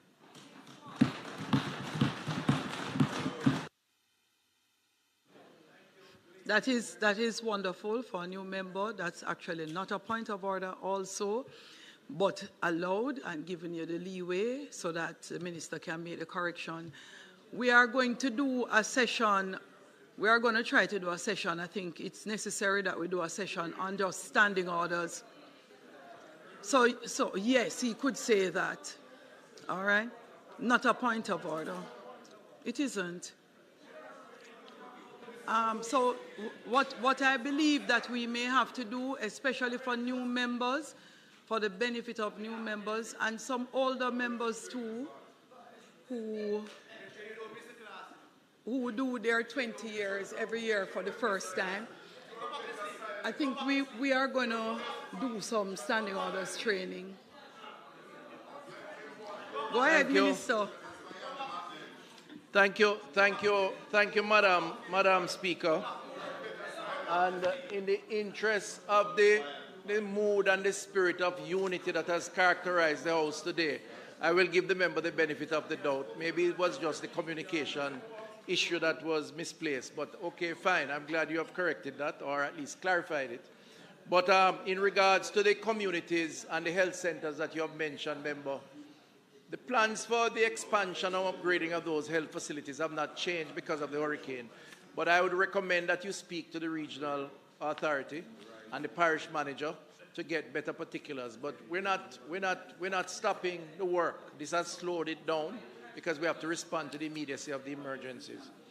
And in terms of Portland and food storage and electricity, member, you have a very friendly neighbor in your member of parliament, and I'm sure you can have dialogue with him. He's in charge of electricity restoration.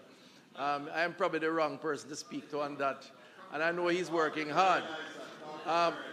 But as far as the food storage is concerned, no, you asked me about electricity, and I'm saying your friendly neighbor.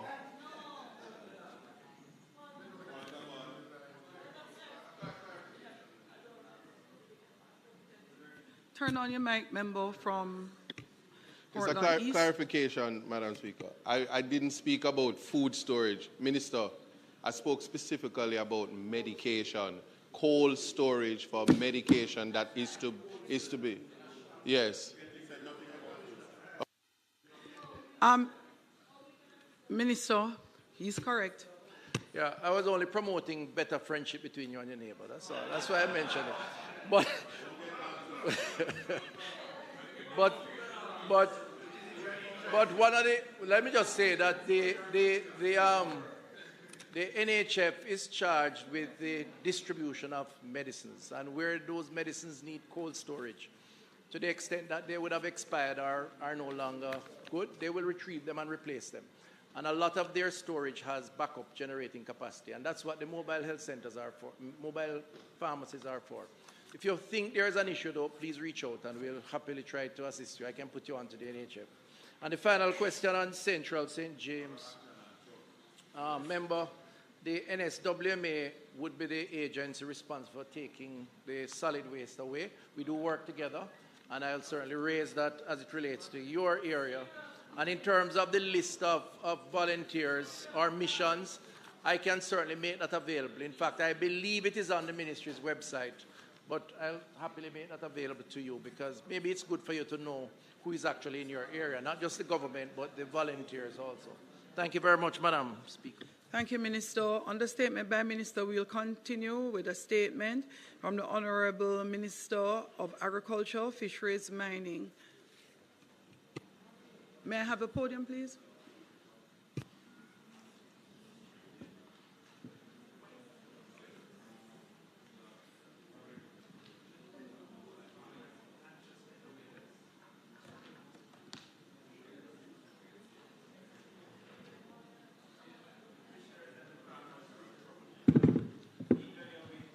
Thank you, Madam Speaker. Madam Speaker, the scenes of devastation and dislocation are beyond anything our sector or indeed our nation has endured in living memory. Hurricane Melissa has dealt a devastating blow to our agricultural sector, to our rural communities, to our farm families. Many of our farmers and fishers are dealing with loss of home and loss of livelihood. Their farms have been flattened, boats and marine gear ravaged. Still, the spirit of the Jamaican people reigns supreme. As the saying goes, Madam Speaker, from there is life, there is hope. The indomitable spirit of our farmers and fishers gives me hope that even amid the destruction, they are reassuring us that they are determined to rebuild their lives and keep food on our nation's table. It's against this backdrop that I rise to share the devastating impact of Hurricane Melissa and outline our strategic approach to rebuilding the sectors. On Tuesday, the 28th of October, Hurricane Melissa made landfall on Jamaica's southwestern coast as a Category 5 system with sustained winds in excess of 260 kilometers per hour. The parishes of Westmoreland, St. James, Hanover, St. Elizabeth, and parts of Manchester, which are among our most productive, bore the brunt of the storm, and of course Trelawney, reversing hard-won production gains and posing immediate risks to food security, price stability, and livelihoods. Prior to Hurricane Melissa, members, the agricultural sector was experiencing robust growth. In fact, up to September 2025, we were 7% ahead of our best year ever. And based on our projections, our domestic crop production was estimated to reach 930,000 tons by year end, which would have been 10% above our record of 846,000 tons. Such growth represented significant progress towards our national food security goals and our rural development targets. However, regrettably, the hurricane's impact threatens to undo these gains, with serious implications for the wider economy. This late season high intensity event is a stark reminder of the vulnerability of small island developing states, the reality of climate change, and the urgency of strengthening resilience as we respond to the immediate crisis. Madam Speaker, the devastation is extensive. As I've said before, our most productive agricultural zones have taken the hardest hit, which also includes parts of St. Anne and parts of Clarendon. Our preliminary assessment, conducted in collaboration with RADA, NFA, NIC, Banana Board, and our other agencies, revealed approximately 41,390 hectares of farmland has been affected, impacting over 70,000 farmers, with a loss of over 1.2 million animals, including small ruminants. Madam Speaker, the up-to-date assessments put the financial loss to the agricultural sector at $29.5 billion. The hurricane's wrath spared little in our agricultural sector. In relation to domestic crops, we lost about 32,400 hectares of our vegetable lines, amounting to an estimated $8 billion in loss, affecting 47,500 farmers. The crops that were most significantly impacted include sweet pepper, tomato, lettuce, cabbage, carrot, and vine crops like melon and cantaloupe also suffered a significant blow. Our banana and plantain crops, covering 2,450 hectares, have losses estimated at $2.9 billion, impacting 2,760 farmers. In fact, almost all our commercial banana and plantain crop has been negatively impacted. Fruit trees covering 1,870 hectares have damages estimated at $337 million, affecting 4,500 farmers. Unfortunately, our yam farmers were not spared Hurricane Melissa's blow. Tuber crops, yams, cassava, covering 4,670 hectares, have lost it estimated at $4.5 billion, impacting 6,120 farmers. Almost 70% of our yam crop for this year has been lost. Coffee has sustained a 40% damage to trees, with a 40 to 45% loss of production at an estimated value of $800 million. In relation to livestock, our poultry sector was severely hit. We lost 458,000 layer birds, which is about 50%, a little bit more than 50% of our laying flock. We lost 780,000 broilers, amounting to about $2 billion in damage. To put into perspective, Madam Speaker, for Hurricane Beryl, in total, we lost about 300,000 birds. In this instance, we've lost over 1 million birds from Hurricane Melissa. We have reports of 3,560 small ruminants, 5,600 pigs, 2,850 cattle, combined losses of $3.1 billion. Our apiculture sector, that sometimes is not spoken about a lot, but is critical to the agricultural ecosystem because of the roles of bees in our ecosystem, lost about 2,000 bee colonies, amounting to $74.5 million in damage. 38 greenhouses covering 56,000 square feet, about 337 kilometers of farm roads have been damaged, 217,1800 square feet of farm buildings, and the ministry itself, Madam Speaker. Places like Mount Pelion, Hounslow, suffered tremendous infrastructural damage. Our export center at the Montego Bay Airport suffered tremendous infrastructural damage. In total, our ministry and agencies suffered infrastructure damage amounting to $1.5 billion.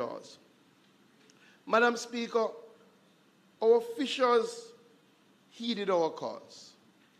To be honest, when I moved around before Hurricane Melissa, a number of them very early, from the Thursday or the Friday, had brought in their vessels, brought in their boats to distances, Madam Speaker, that would reasonably have them secure. However, the storm surge that came with this Category 5 hurricane was like nothing our officials have ever experienced. The National Fisheries Authority went out to 148 fishing beaches. Numerous of our most affected parishes have suffered infrastructural damage. In fact, in places like White House, Bluefields, complete devastation of the fishing infrastructure. Galleon, Calabash Bay, you don't see the gear sheds that used to host our engines, and the same for Parity. In fact, we estimate about $2.74 billion in infrastructure damage to our fisheries sector.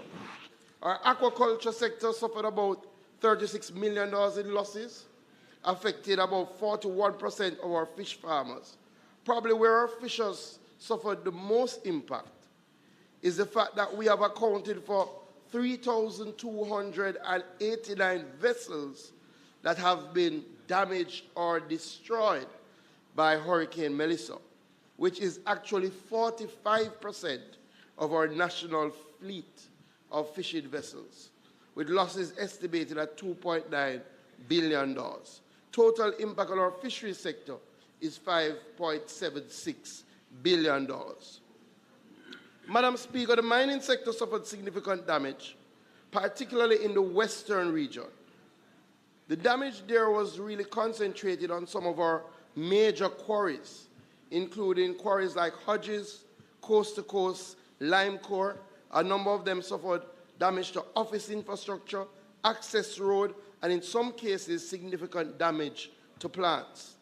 Our bauxite and alumina sector would have suffered varying degrees of damage, some minor, some mid. However, the good news is that they all have embarked on rehabilitation work, and Windalco, Jamalco, and Discovery are operating as we speak. Not really. The Mud Lake, not much. Madam Speaker, the damage is extensive and heart-wrenching. Yet in this ruin, our farmers and fishers are hopeful and eager to start again.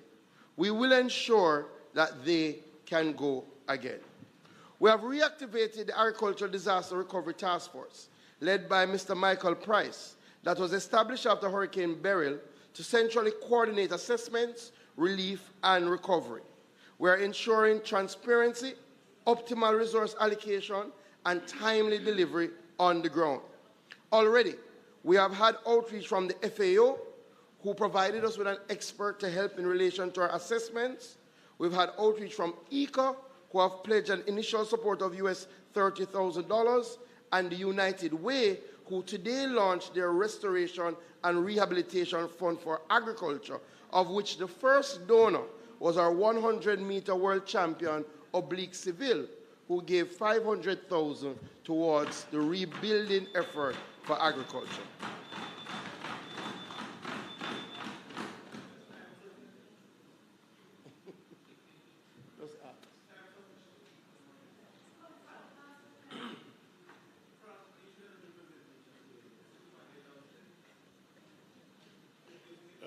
Madam Speaker, the member's time for speaking has expired. I now ask that for time sufficient for him to complete his presentation.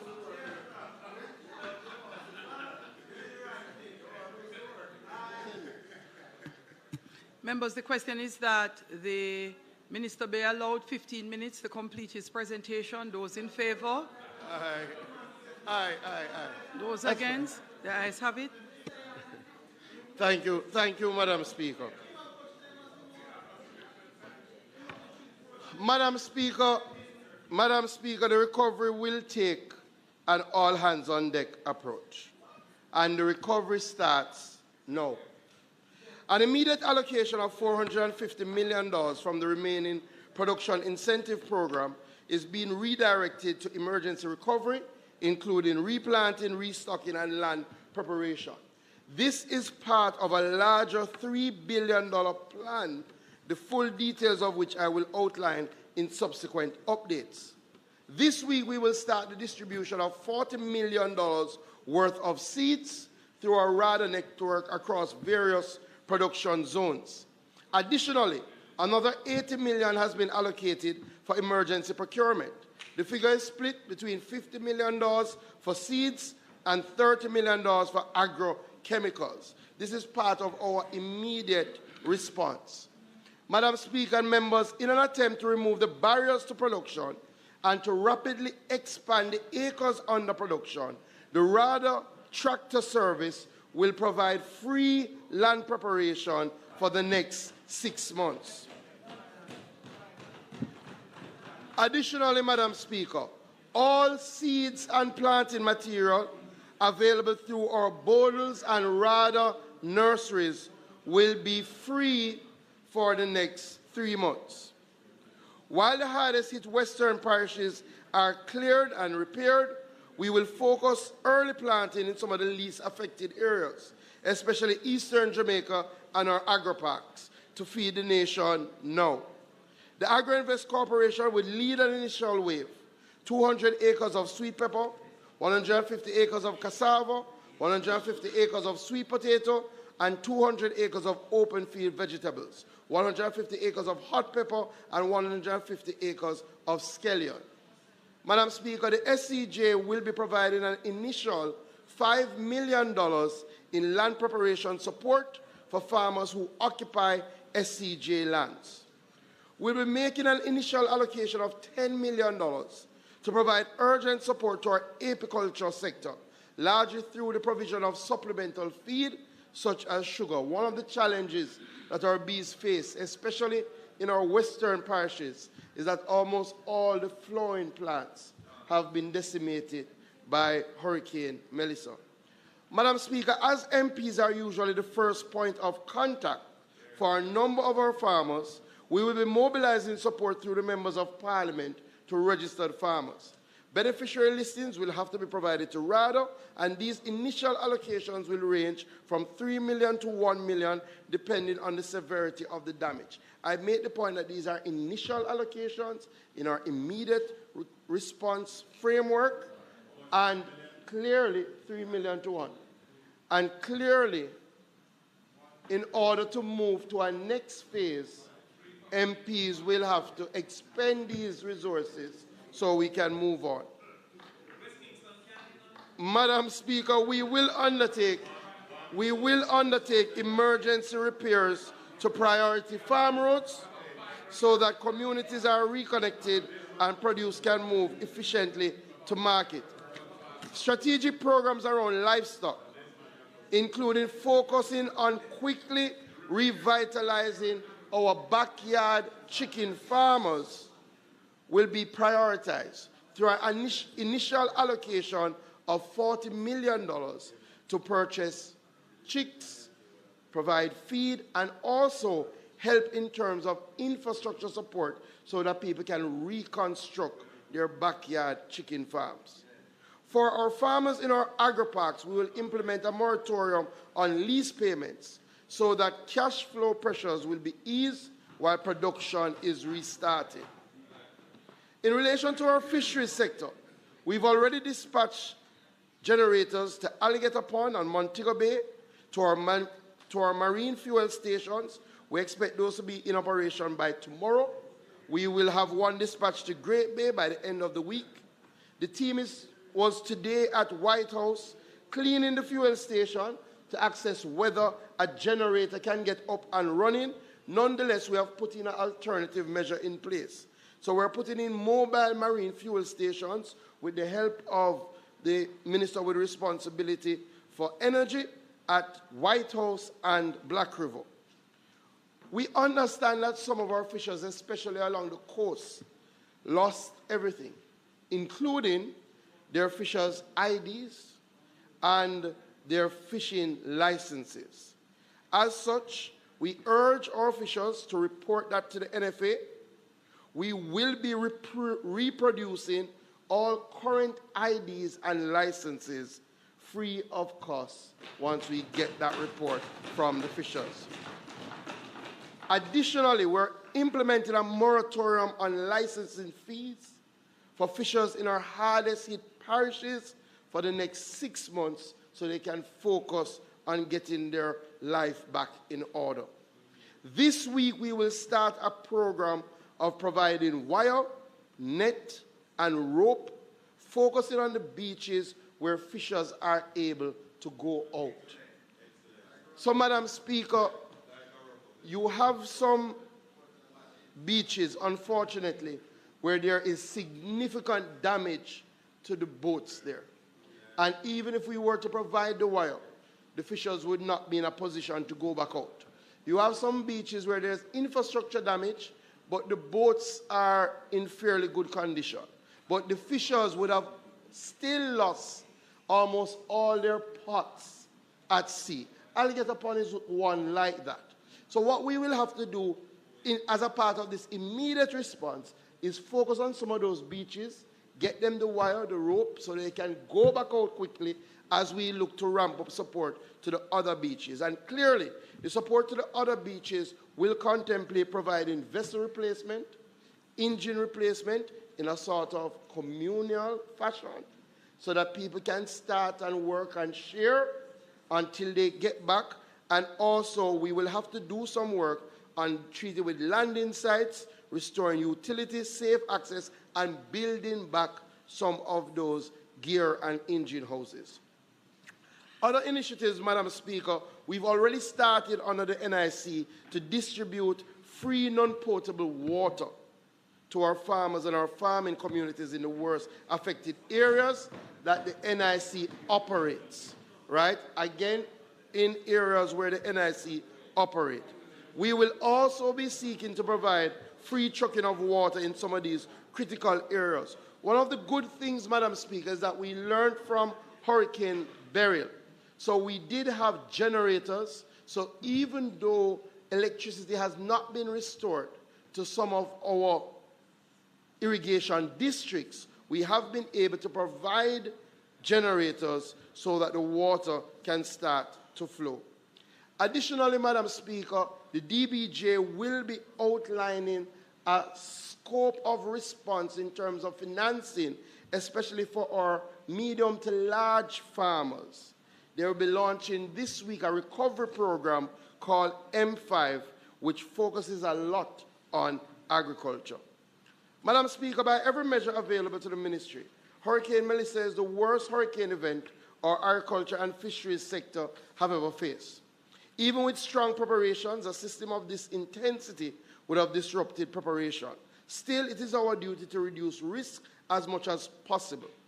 This is our immediate response program, but a larger program of intervention will come in the coming weeks from the expanded budget that we will be provided by the Ministry of Finance, and that will focus on implementing climate-smart agricultural practices, enhancing storage and processing capabilities, strengthening local food distribution networks to ensure that where we have the production, we can get it to the markets, enhancing our mitigation strategies around our farming and fishing communities, looking at our early warning systems, improving spatial planning, and the reliance on infrastructure on farming lands and on fishing beaches, increasing the number of safe spaces for storing agricultural equipment and mooring fishing vessels, and establishing more backup power supplies for our irrigation systems.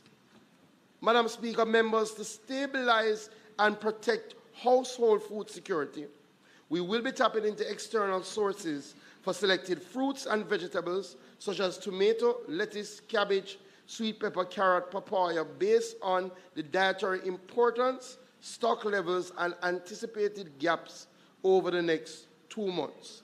We will closely monitor our protein supply and, where necessary, take the appropriate steps to fill the identified gaps. Already coming out of our egg production meeting, we will have to take immediate steps to facilitate the importation of table eggs. Madam Speaker, while formal pledges are still being finalized, the private sector has already stepped forward in practical ways.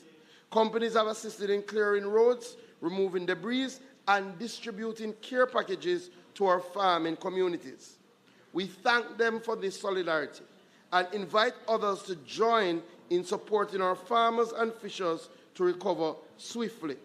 I also, Madam Speaker, want to acknowledge the commitment of our mining partners, who, a number of them, had their equipment out on the road working with the NAA to help clear some of those hard-to-clear corridors.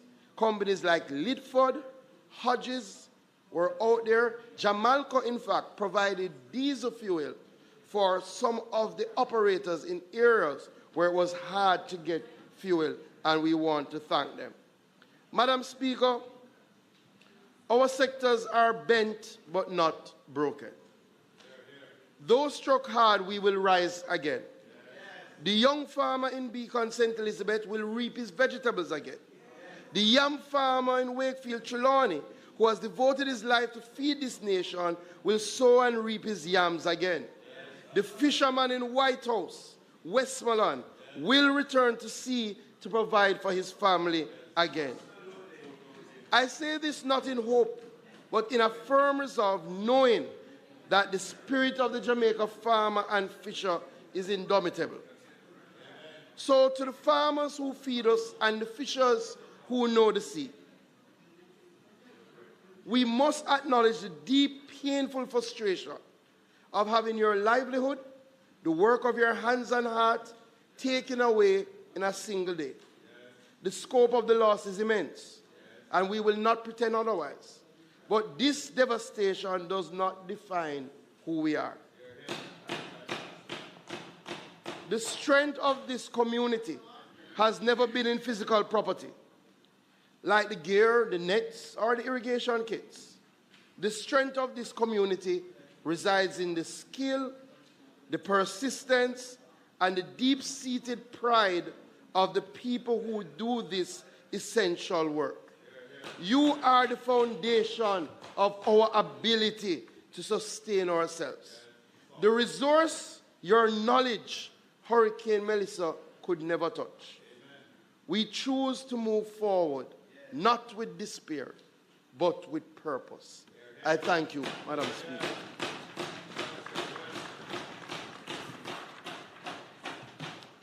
Response from the member, Westmoreland Eastern.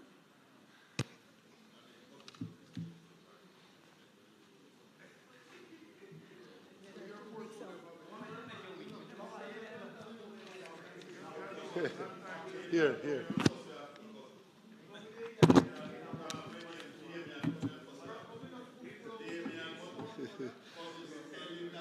Madam Speaker,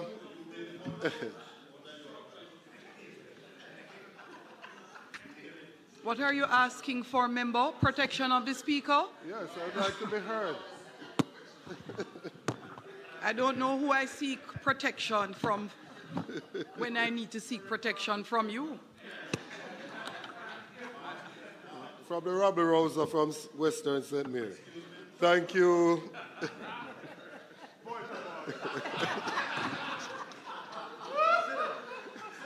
What Rabbi Rosa mean? No, I have not.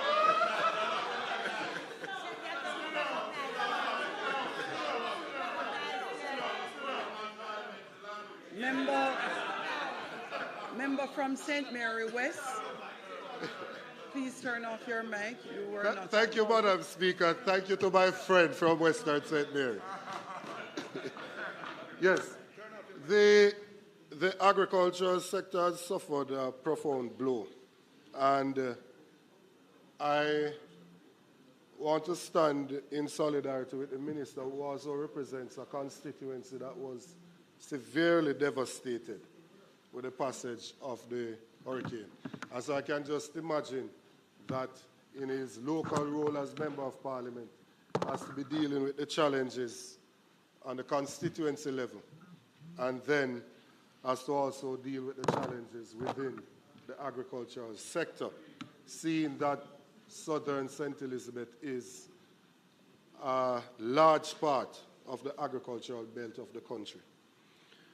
The food security of the country is threatened, and this is on the background of a FAO report a few years ago, I think 2024, that already spoke to the fact that 55% of our people are suffering from moderate to severe food insecurity. So when you add this to that, you can just see how a bad situation can be made worse and has been made worse. Jamaica must build a system that is rooted in equity, sustainability, innovation, and national self-determination. We must use this crisis as a transformative moment to restructure the agricultural sector, empowering our farmers and fishers to drive economic growth. We must go beyond temporary relief to climate-resilient agricultural practices, anchored in import substitution, modern technology, and improved soil and water management. The response must be visionary yet practical, urgent yet sustainable. And the opposition stands ready to collaborate with the government to restore hope and enable resilience as we advance Jamaica towards a future where our farmers can thrive and our environment protected. Madam Speaker, the discussion in this place often goes along a path, and we are criticized that we only complain. And so today I want to add some suggestions to the table. The response that we have sat down and we have worked through, we have looked at a phased response to the crisis and the devastation in the agricultural sector. Phase one, which we consider the immediate response, should have the following steps: a nationwide damage assessment and mapping and establishment and establishing an institutional framework.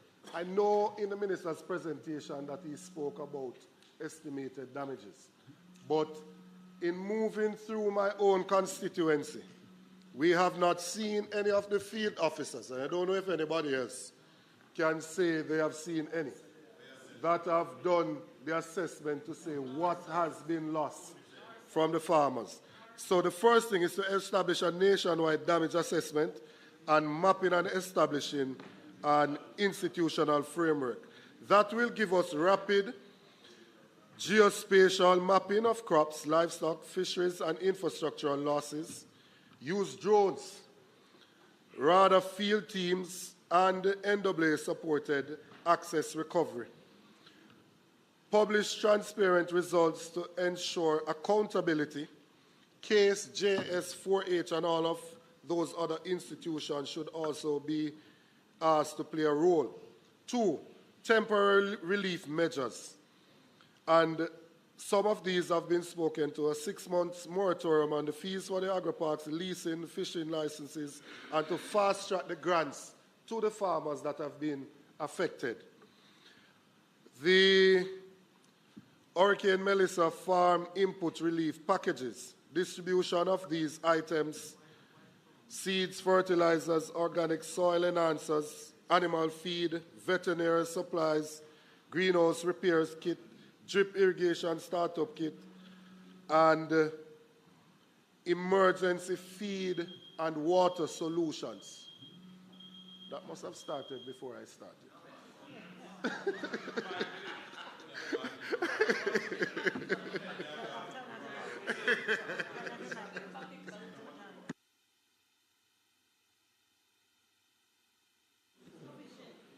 No, she not. Madam Speaker, just as was as accorded to the other opposition spokesperson, we're asking for additional 5 minutes for the completion of the presentation. Question is that the member be allowed an additional 5 minutes to complete his presentation. Those in favor? Those against, the ayes have it. Member, you may proceed. Members, I pray that if I go over the 5 minutes, you will indulge me.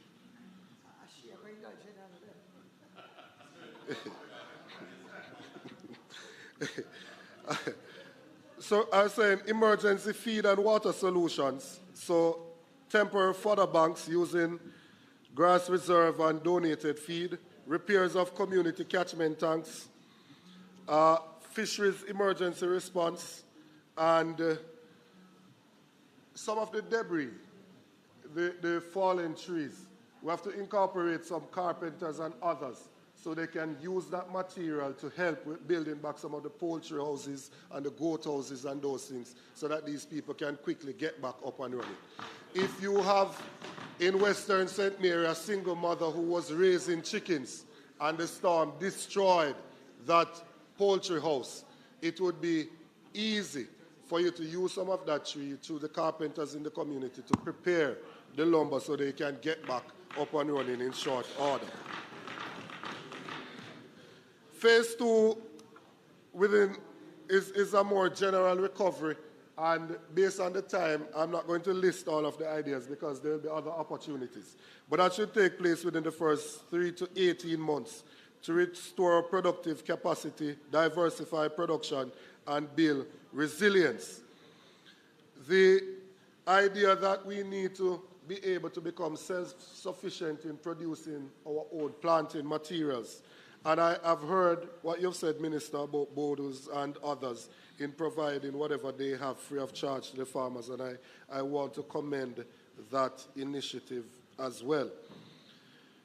In looking at the approach to fisheries, the storage capacity of some of these fisher folks is limited, and a solarized container can be used to provide quick access to cold storage, not only for fishers, but for other players in the agricultural sector. And I believe that is something that should be pursued.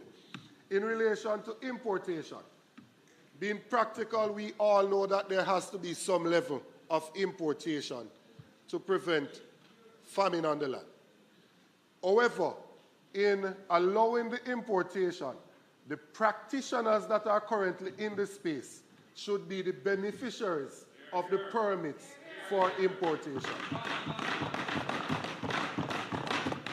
So the egg farmers should be the persons who are importing eggs, right? The onion farmers should be the persons who are importing onions. This is important because the importation and the goat farmers as well. The idea is that we want to be able to feed ourselves and have the food, but we also want the farmers to get back on their feet. And so you want them to benefit from these opportunities so they can reinvest into themselves and building out their farms. I noted after the Hurricane Beryl, Minister, that even when you had a pound of tomatoes selling for $1 US in the States, when it was imported in Jamaica, the price still got to $1,000 Jamaican. And so we have to use measures to protect our people against price gouging, because it cannot be that in our most vulnerable moment, having lost almost everything, that persons are going to be importing things and then trying to make 500, 600, 1,000% profit on what they have imported. Mechanism must be in place to protect the consumers against price gouging.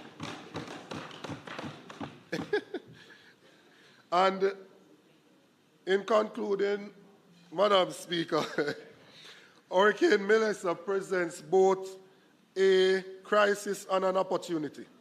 Jamaica can rebuild an agricultural sector that is more climate resilient, more decentralized, that provides sovereignty for our people. The vegetable lines that we have to see how we can engage more persons in hydroponics to quickly replace some of those items. And even the smaller units that you can use in the households, in the backyards, so that persons can provide enough for what they will consume. And poultry is an important part of what we're going to do to ensure that at least the cheapest protein is available to those who have been severely affected.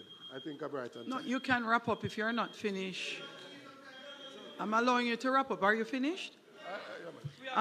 You would like to, you want to respond first and then take the questions? Go ahead. So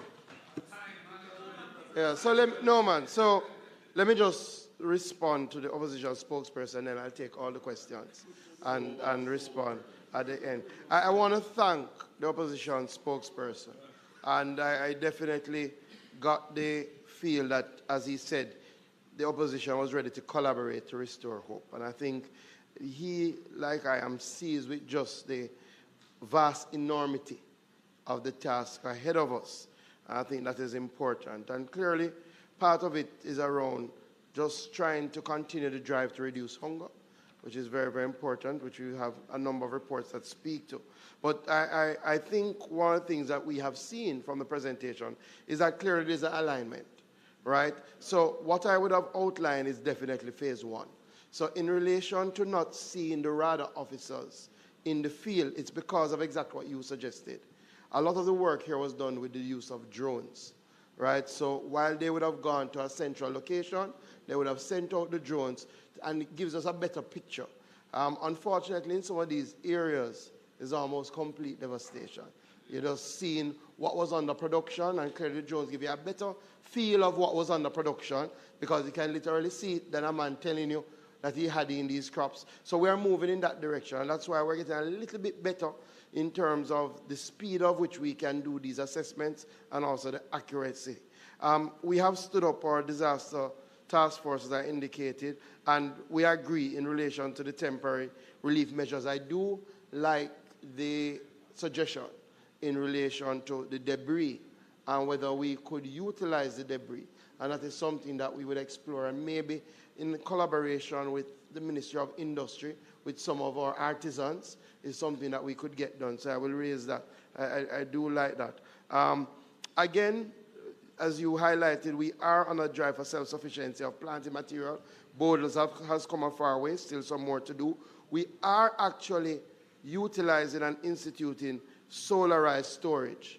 In fact, 2 are now being installed, should be finished by hopefully this week in that Pedro area, and we do already have some solarized containers for fisheries, right? So we're going to look to deploy those as quickly as possible. Clearly now the priority has shifted, so we know the areas now that won't see electricity for a little while, so it's best to prioritize those. So I will talk to the team, so we will have to redeploy from what we had originally planned.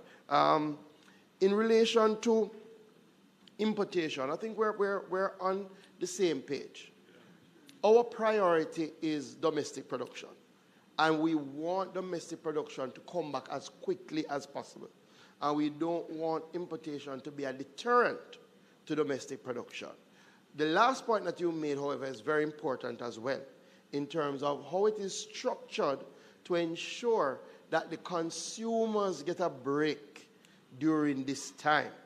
One of the challenges that we have, and we have to guard against, if the system is too centralized, then some people may see a benefit of keeping the prices inflated. And we have to guard against that. Because ultimately what we are trying to ensure from the ministry perspective is access to reliable and affordable source of food, especially in this 2-month period while our farmers get back up. But we look forward to working together on this. As I said in this statement, it will take an all-hands-on-deck approach.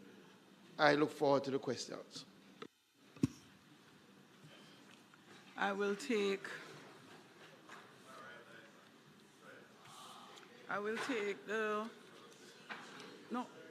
the member from Portland Eastern first. It is not challenging, you know. After that, then the member from St. Mary Southeast, and then the member from St. Anne Southeastern. No need to hold up your hand. After that, I will then call the other two persons I saw. Go ahead, member from Eastern, Portland Eastern. Thank you, Madam Speaker. Minister, I want to applaud you on your efforts and your prospective thinking in your presentation. My question to you is in relation to poultry, the support for the local farmers and those who raise chicken, let me speak their language. At the end of it is what you're going to have a storage situation. Is there any contemplation to provide generators with the capacity to do that for them? That's the first question.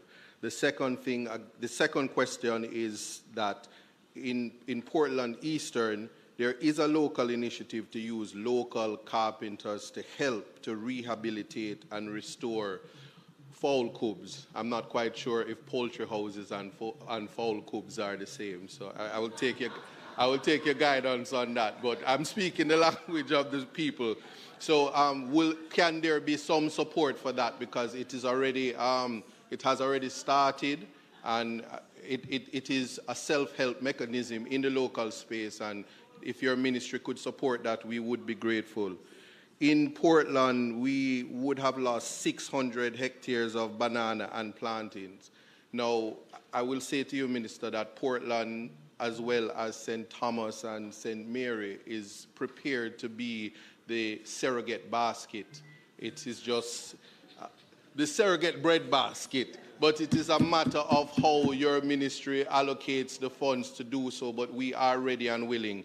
And the final question is in relation to the fisheries aspect of it. I didn't hear you make mention of the fishing villages across Portland Eastern right around to St. Thomas, but I can tell you they are anxious and eager to get back to their livelihood, and certainly in relation to fishing wires and anything that can facilitate and assist them to get back on the seas.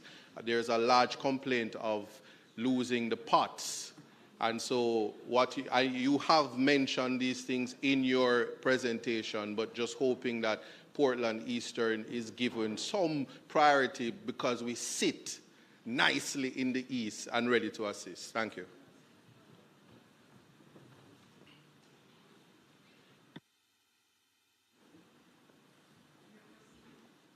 You may proceed, member from St. Mary Southeast.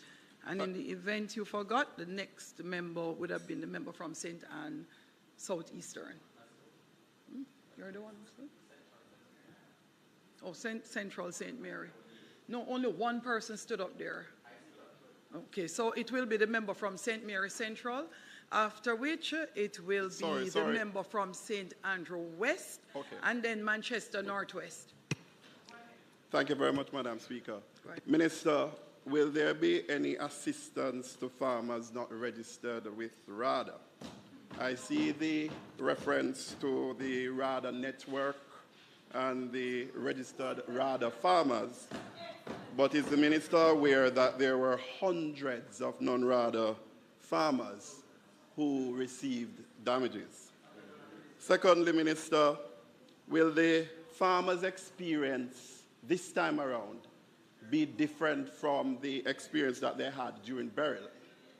Are you aware, Minister, that there are hundreds of farmers who had registered, submitted their damages, were verified and assessed, and up until this day are yet to receive a benefit or any communication as it relates to that experience?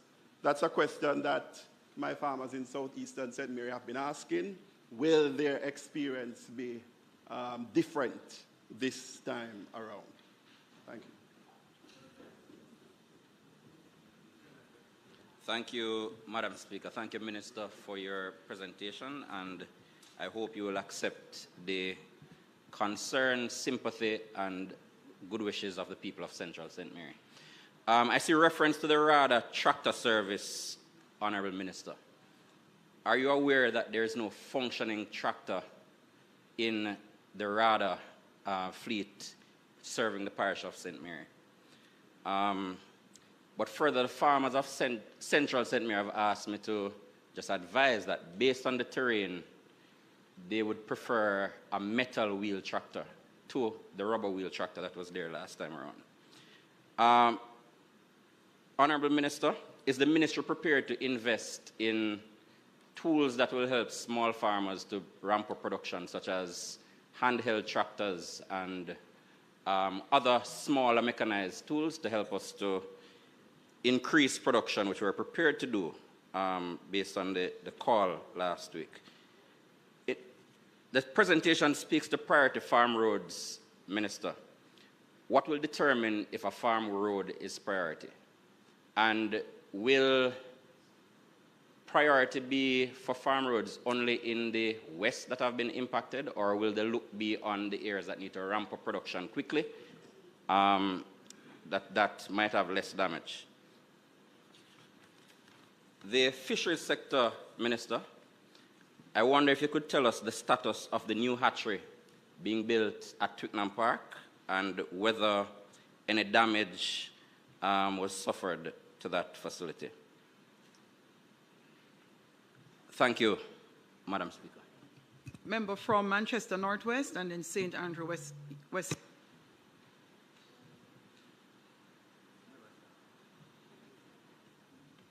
Thank you, Madam Speaker.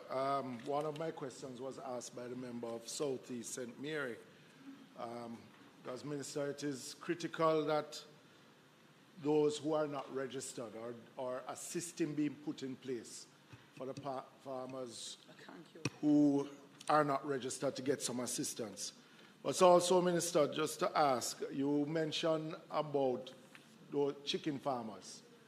But there are many farmers who had lost goats and cows. And will there be some system put in place in assisting those farmers who lost those livestock? But also, Minister, to ask about the tagging system.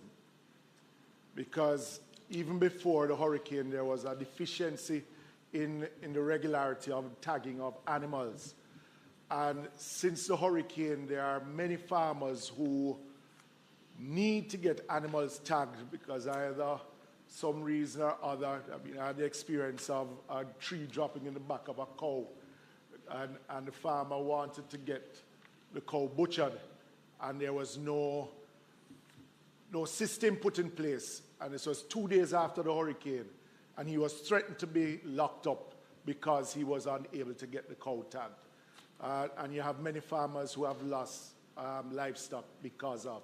So will there be a ramping up of the tagging system to help farmers like those who need to get their animals butchered quickly?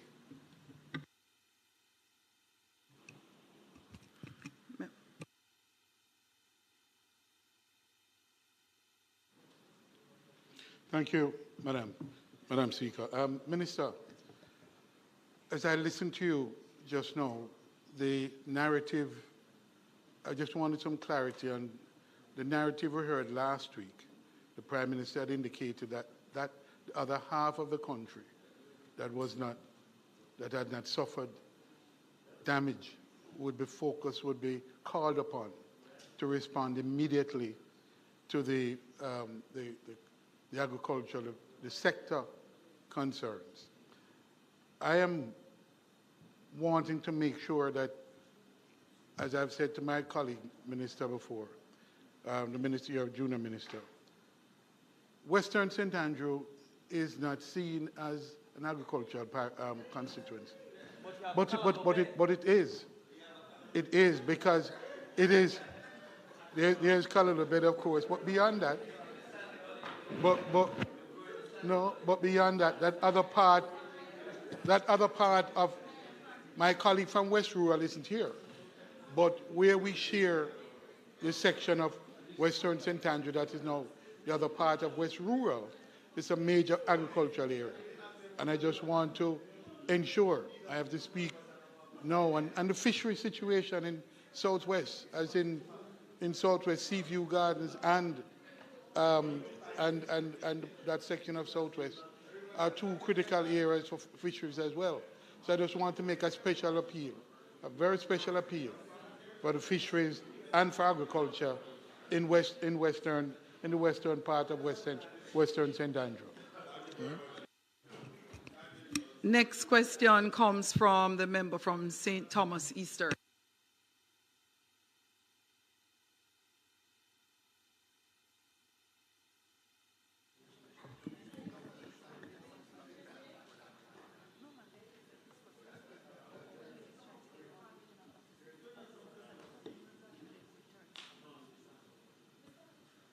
Member from Thank St. you Thomas very Eastern, go much, ahead. Madam Speaker. Minister, I just want to commend you on a very worthwhile presentation at this time. As my colleague from Eastern Portland said, that we are happy to be the surrogate breadbasket parish, and my farmers in Eastern St. Thomas stands ready and willing with the requisite support from your ministry. I heard you mention, Minister, about the aerial surveillance that was done. I would like to ask this question in terms of the extension officers from RADA. Wouldn't there be a role for them to go in the deep rural areas? I was a bit concerned about that, so I just need some clarification in that regard. My other question was about the farm roads that was destroyed. So I need to get some information as it relates to my farm road in Eastern St. Thomas that were destroyed. We are on the coastal section, so that is very, very important at this time. Thank you, Madam Speaker. Thank you. Minister, if you can take some additional questions, St. Anne Southeast, then St. James Southern, and then St. Catherine Northwest. I didn't see you. After that, it is the member from St. Catherine Northeast, and then we can take you, the member from Clarendon Southwest. And last, the member from Manchester South. In that order. Turn your mic on, please. Thank you, Madam Chair. Thank you, Madam Speaker. Thank you, Minister. A couple of quick questions. The first has to do with the urgency, which we spoke of last week, and the fact that, given what we know now, how will we achieve that? You've put on the table a number of great resources, great options. Missing, Minister, is if you could tell us how these are synchronized and how they will actually get us to the different levels of production, the higher levels of production which are intended in time, especially for the Christmas season, which is approaching. Secondly, the lands which you spoke about, those additional lands that will be put under production, can you speak to where and how that will be achieved? We do, in our constituency, Southeast, have significant acreages which could be put into production, and we'll be happy to engage in that conversation. And finally, the institution, the RADA, which is the institution designated to support farming and agricultural practices, we have an issue of confidence, may I say, among some farmers as it regards to the ability to deliver in a situation like this, to deliver expediently, to deliver efficiently, and to ensure that there is equity in what is done.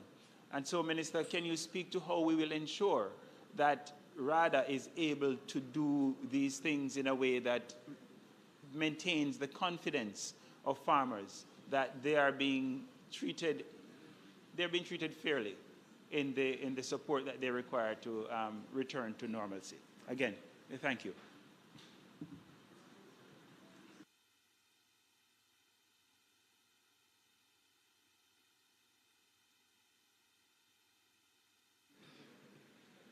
I'd indicated the order prior, so yes, you may go ahead, member from St. Catherine Northwest, but I do believe St. James South was called first, and then you are next. So St. James South first, and then the member from St. Catherine Northwest. And members, number one, the member from St. and Southeast a while ago, also embellished instead of asking questions. Finally came to the questions, and generally members, the standing order requires, if someone has asked a question before, you do not repeat the question. Thank you, Madam Speaker. Minister, I think that was really a substantial presentation. I know it must be tough, and it's a good start. I'm looking forward to much more as the months progress. But I want to ask about allocation and equity. Given South St. James' key role in agriculture, as you would know from MOCO, I'm assuming, or is it safe for us to assume in South St. James that we would be on the higher end of the spectrum of the announcements you've made for allocations with respect to water, with respect to all the inputs that you will be, that you have? He did say water. You were not, he did. With respect to farm roads, Minister, we had long-standing farm roads issue. I was in MOCO night before last night, and they were showing me the minor roads that take you from Catadupa through Lapland into MOCO, and that road can't pass. So they're taking the baskets on their heads to get out what they have left in the fields. I want to know, how will you be working with the NAA to ensure that the main roads, which are also in really horrible conditions, will also be able to take the load from the market? Because where food insecurity is concerned, South St. James has a key role to play in that, and we want to contribute, but we need our farm roads in Maroontown, in Garlands, in Roehampton, in Sweetwater, in MOCO to be prioritized. We're asking to be that model for farming development. We have the know-how, we have the farmers, we have the products, we have all of that, so we're asking you to use us as the guinea pigs. With respect to seeds and inputs, Minister, I want to know if that is limited to just seeds, or we can expect some yammed. Can we also expect some pineapple sucker, some banana sucker, some plantain sucker, and not just the seedlings? Because we have become very proficient in South St. James at pineapple farming. We're also proficient with respect to plantain and bananas, and our yams rival Trelawney. We want to know that you're not limiting it to seedlings, but of course the good old fertilizer to seeds, the good old fertilizer. We need to know how you're going to be getting that to us. I was in conversation with the people in Niagara and Garlands on Sunday night, and I told them that we have to get up now and go back to farming, and we have to lead the way, and they say they are prepared. So I'm asking you to come, give us the seedlings, but also we need the fertilizer so we can shoot up and get through the spring quickly. With respect to livestock support, I won't speak to that. We lost I don't know if we're included in the million that you assessed, but you know South St. James is livestock country. It is very obvious that it Minister, doesn't matter we're asking what the rules of the parliament are. You are not going to ask questions. You heard questions, Minister? You need to ask questions instead of make another presentation. You heard questions? Yes. Along with presentation. Can we get So yam head? Question Mark at the end. No. All right. Here's another. If you are going to ask questions, you cannot make presentation, then you ask a question. Make another presentation, then you ask a question. Make another presentation, then you ask a question. How many words are in a question? I don't know. Am I limited by words?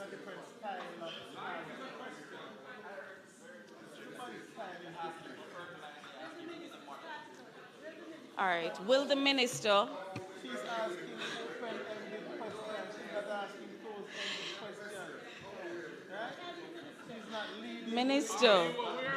Minister, are you aware that the bananas and the plantains that we lost in South St. James, do you know, Minister, that there are pesticides and bugs that we are not used to that we're now seeing in the field? But Minister, do you know if you will be able to provide some pesticides to us to help us to fight these things? And Minister, are you aware that if these inputs are not provided now, we will not have banana and plantains in Montego Bay and Charles Garden Market by spring? So, Minister, I'm asking this question of you. Could you please prioritize South St. James, use us as the model for farming, redevelopment and recovery after Hurricane Melissa? Question mark closes that. Turn your mic on, please. Member from St. Catherine. Turn your mic on. Thank you. You may proceed. Then it is the member from the government side, St. Catherine Northeast, and finally Manchester South. Thank you. And then, Minister, you may proceed. No, it's Manchester South. That is the last question.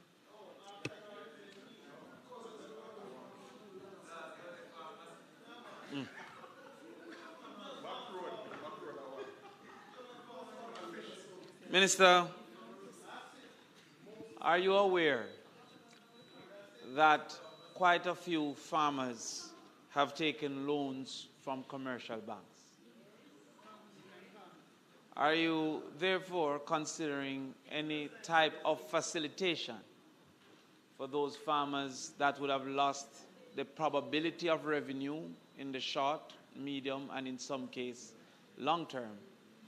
And by extension, have you had conversations with commercial banks as to what form of facilitation can be made? Minister, you spoke to persons losing their chicken. Is this loss only to those who lost the wind or rain, or are we including those who lost chicken due to electricity loss and by extension spoilage due to non-refrigeration? Additionally, Minister, are you speaking or considering persons who have been forced due to the lack of electricity to host chickens longer than 6 weeks, and by extension have on their hands chickens that are not market desired, in particular as it relates to those who sell by the quarter, the jerk chicken centers? Is there possibility for consideration for feed and other losses that they would have incurred due to having hold the chickens for a long time? Is there a way for proof of participation in farming through letters from Justice of the Peace or pastors, or is it that only the RADA ID is proof of participation in farming? Minister, is there to be further conversations about animal houses? I've heard very little about animal housing, for which quite a few persons would have lost their investment. Goat pen blow down for sure. Their investment in animal housing. But quite a bit of others goat pen blow down too. Finally, Minister, as it relates to the difference in allocation from 1 to 3 million, how is it that that will be determined, as the lines of demarcation are not as stark as is the infrastructure destruction as versus the farming investment destruction? Across the island, many who are perceived to be in mild and in some case moderate have 100% destruction as far as farming is concerned, and would therefore be in an equal position to those who have lost 100% in the major areas. So how would we determine the distribution as it relates to farm impact and farming impact? Thank you, Minister.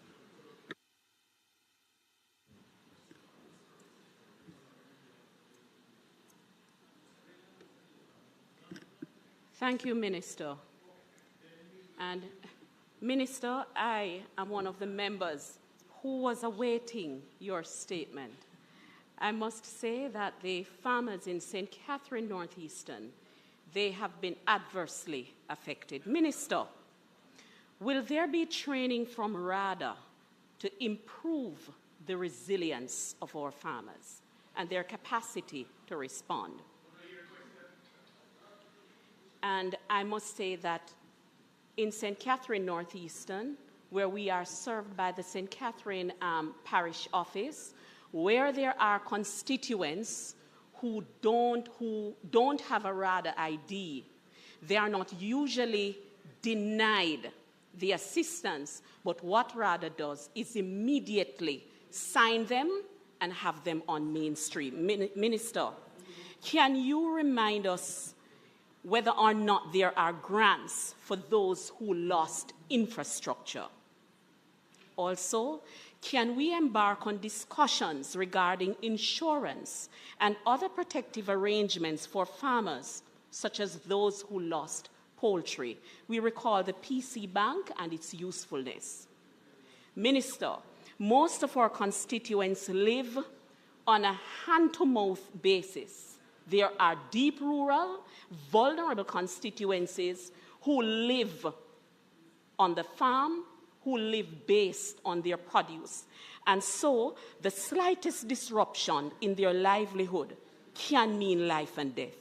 Can we look at the most vulnerable areas who contribute significantly to the national food basket and allocate resources and give them the much needed support? Thank you, Minister. Manchester South.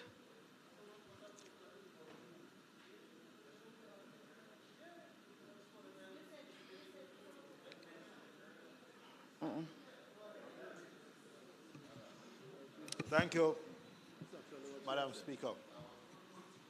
Minister, are you aware that Manchester has consistently been one of the top 3 parishes for domestic food crop production? And are you aware that southern Manchester represents more than half of Manchester in geographic size and domestic crop production? Given your favorable response to those first 2 questions, can we therefore anticipate a substantial and urgent response in terms of the allocation to kickstart production in southern Manchester? And with respect to fishers, I welcome your announcement of the generator going to Alligator Pond to pump the fuel for the fishers. However, since your announcement, the councillor has been scouring the area and is yet to locate it, so you may want to check your sources. But the question is, Minister, last year, post-burial, when you gave out the relief checks, a number of the fishers who received it hadn't been to sea for some years. These organizations, I would say, are not vibrant. They're not very active, some of the farmers and fisher organizations. So when you look at the fishers and farmers of record, they don't necessarily reflect who are active currently. So I would just suggest in order to avoid the persons who are most active currently not being the beneficiaries, that you have your extension officers do some verification on the beach to ensure that it's those who will push out pretty much immediately who get the benefit. Thank you. We will take the member from Clarendon Southwest, then the member from St. James, West Central, and you're fine. No more. I was actually taking the additional questions, so thank you. Go ahead. Minister, Time is almost 7. Are you aware that both plow tractors at RADA in Clarendon are inoperable? Inoperable. And this is having regard to your proposed program of free plow service. Will you consider engaging with private plow tractor operators and subsidizing that service to the farmers? Minister, you are aware that Southwestern Clarendon has perhaps a number of agro-parks, some of the best producing agro-parks in Jamaica. Ebony Park, Spring Plain, Panarsos, which was recently came on board. Can you say what percentage of these agro-parks are currently under lease? And if for those that are not under lease, what measures can be expedited to ensure that those lands are leased, because those lands are very arable? In terms of insurance, can you say thus far how many farmers have benefited under the Grace AgroCare? Because I remember we worked on that closely over the years. And how many farmers are to benefit, and what was the quantum of the amount that was given to the farmers as a result of the hurricane damages that they suffered? Those are my questions. Thank you, member. Last, member from St. James West Central. Thank you, Madam Speaker. Minister, is any consideration being given to utilizing new innovative approaches and technologies to producing vegetables and other crops within their growth cycles to ensure that supplies are available on the market domestically? Experts are saying that the crops within their life cycle and growth cycle can still be produced to ensure that the markets are supplied. Just wondering what consideration is being given within the ministry to those other technologies and innovative approach. Minister. Thank you very much, Speaker, and thank you to our members and the wider range of questions, and I'll try to treat them as quickly as possible. I think just for context,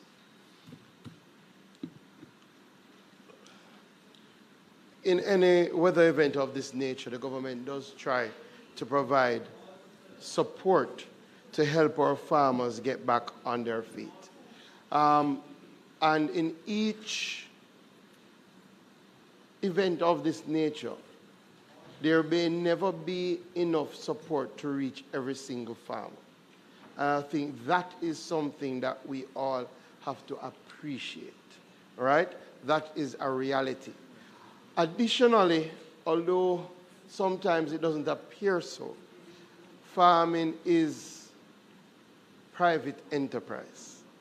And part of what we are consistently trying to do is to ensure that more of our farmers approach it from that perspective in terms of looking at their investments, looking at their returns. We do, however, know that in instances of this nature, where you get a sudden, massive shock to any private enterprise that is so important in our food security chain, that some support will be provided.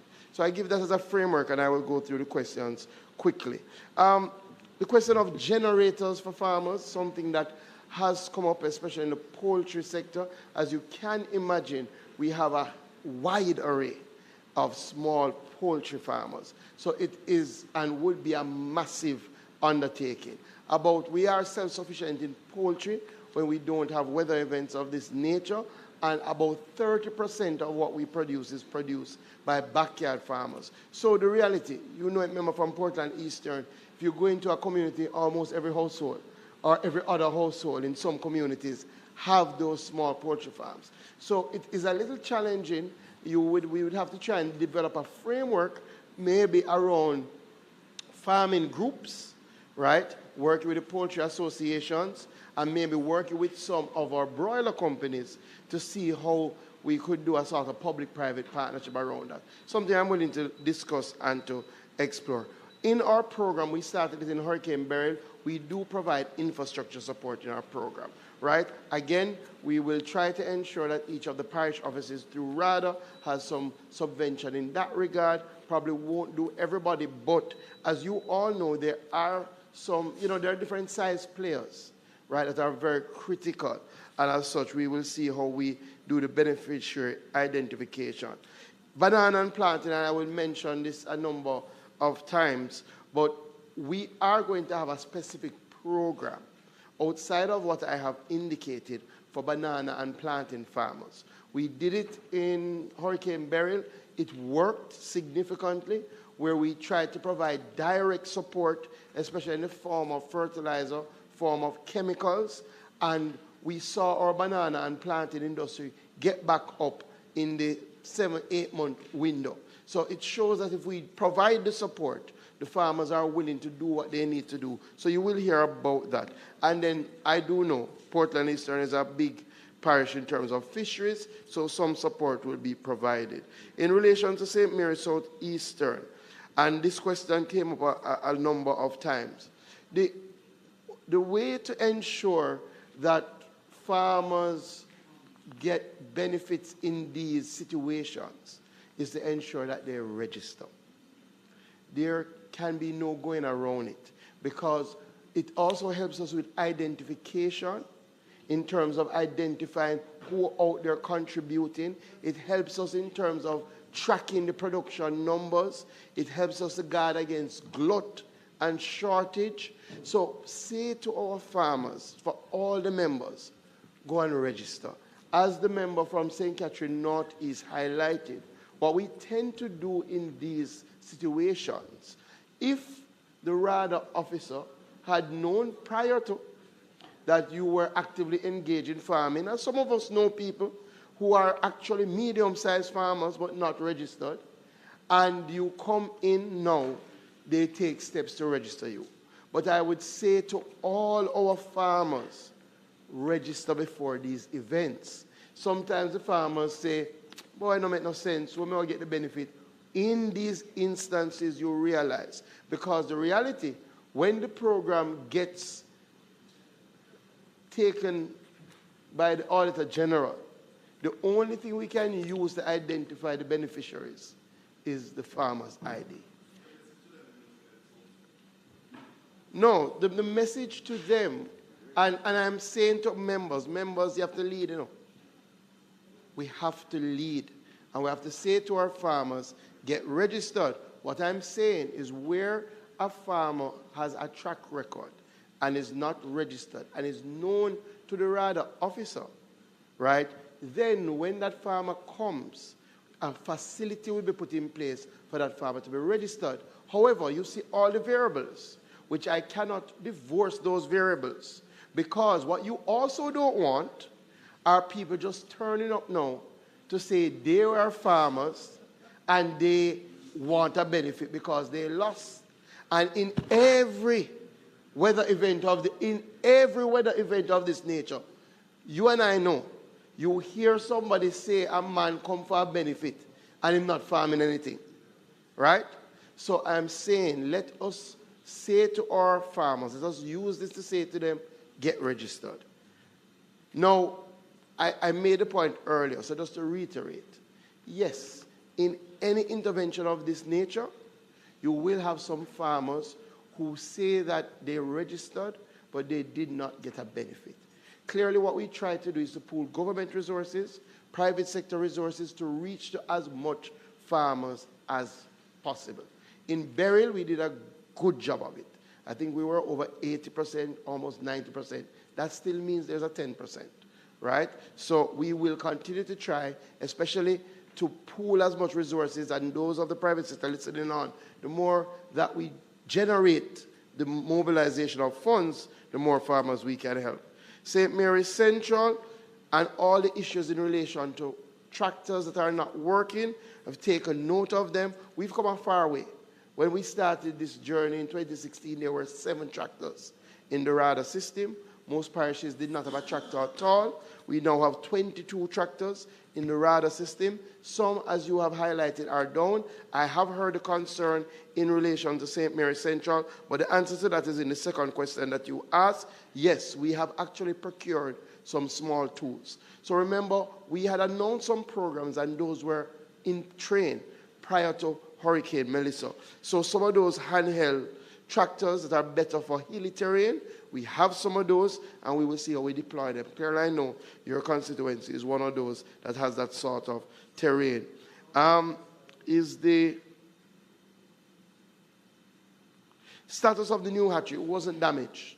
So we're happy for that. Still have some more work to do to complete that between JSIF and the National Fisheries Authority, so we will get that done. Determination of priority for farm roads, yes, that is something that I will come back to the House on, right? Clearly, there are going to be competing priorities. I've told you how much the damage is. I've told you how much we are expecting from the Ministry of Finance. So we will have to look at some of the hardest hit parishes, quite frankly, because if you're familiar with some of those areas, some of the farm roads that even were recently done have suffered some damage. And what we don't want to do is to erode the gains that we have made. Grants, I don't know what I wrote with that. I'll come back to that. But definitely we will, this is Manchester Northwest. Goats and cows. So again, what we indicated was our immediate recovery program, right? There will be a broader program, right? It doesn't mean in every instance that we will provide an animal like we're doing with chickens. But it may mean, for example, speaking to the Ministry of Finance about extending the regime to allow our farmers to import those breeds that have been happening and that we imported over 1,200, most of them being to the private sector. So it may be something like that, and seeing how we could work with the DBJ to set up a facility that could facilitate that.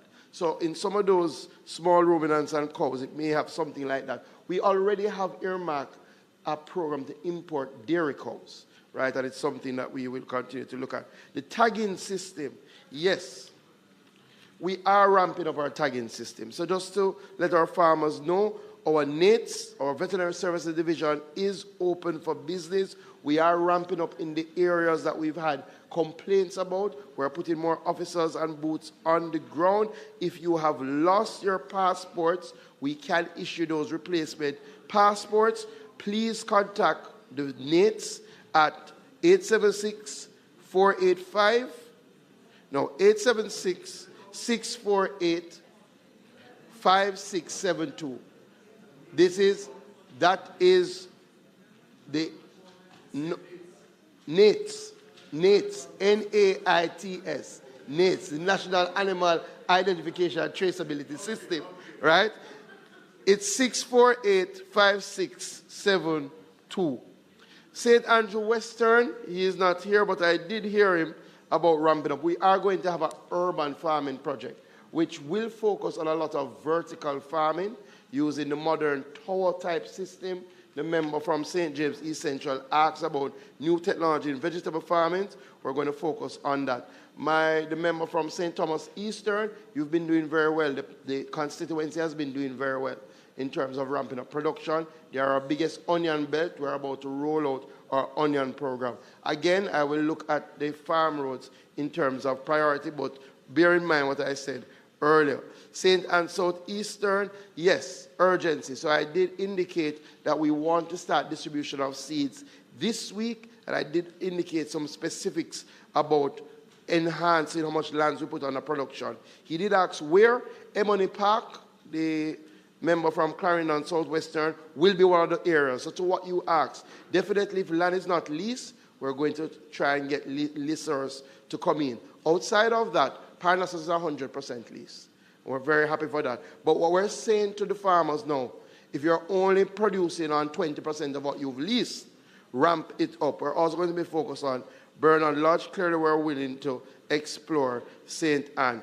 St. James Southern, there's no question, based on the damage that has been done and how productive you are, that you would be at the higher end of the spectrum. But just to all MPs, remember, this allocation, as with South Manchester, but this allocation is really because we do know that people come to MPs as the first port of call, right?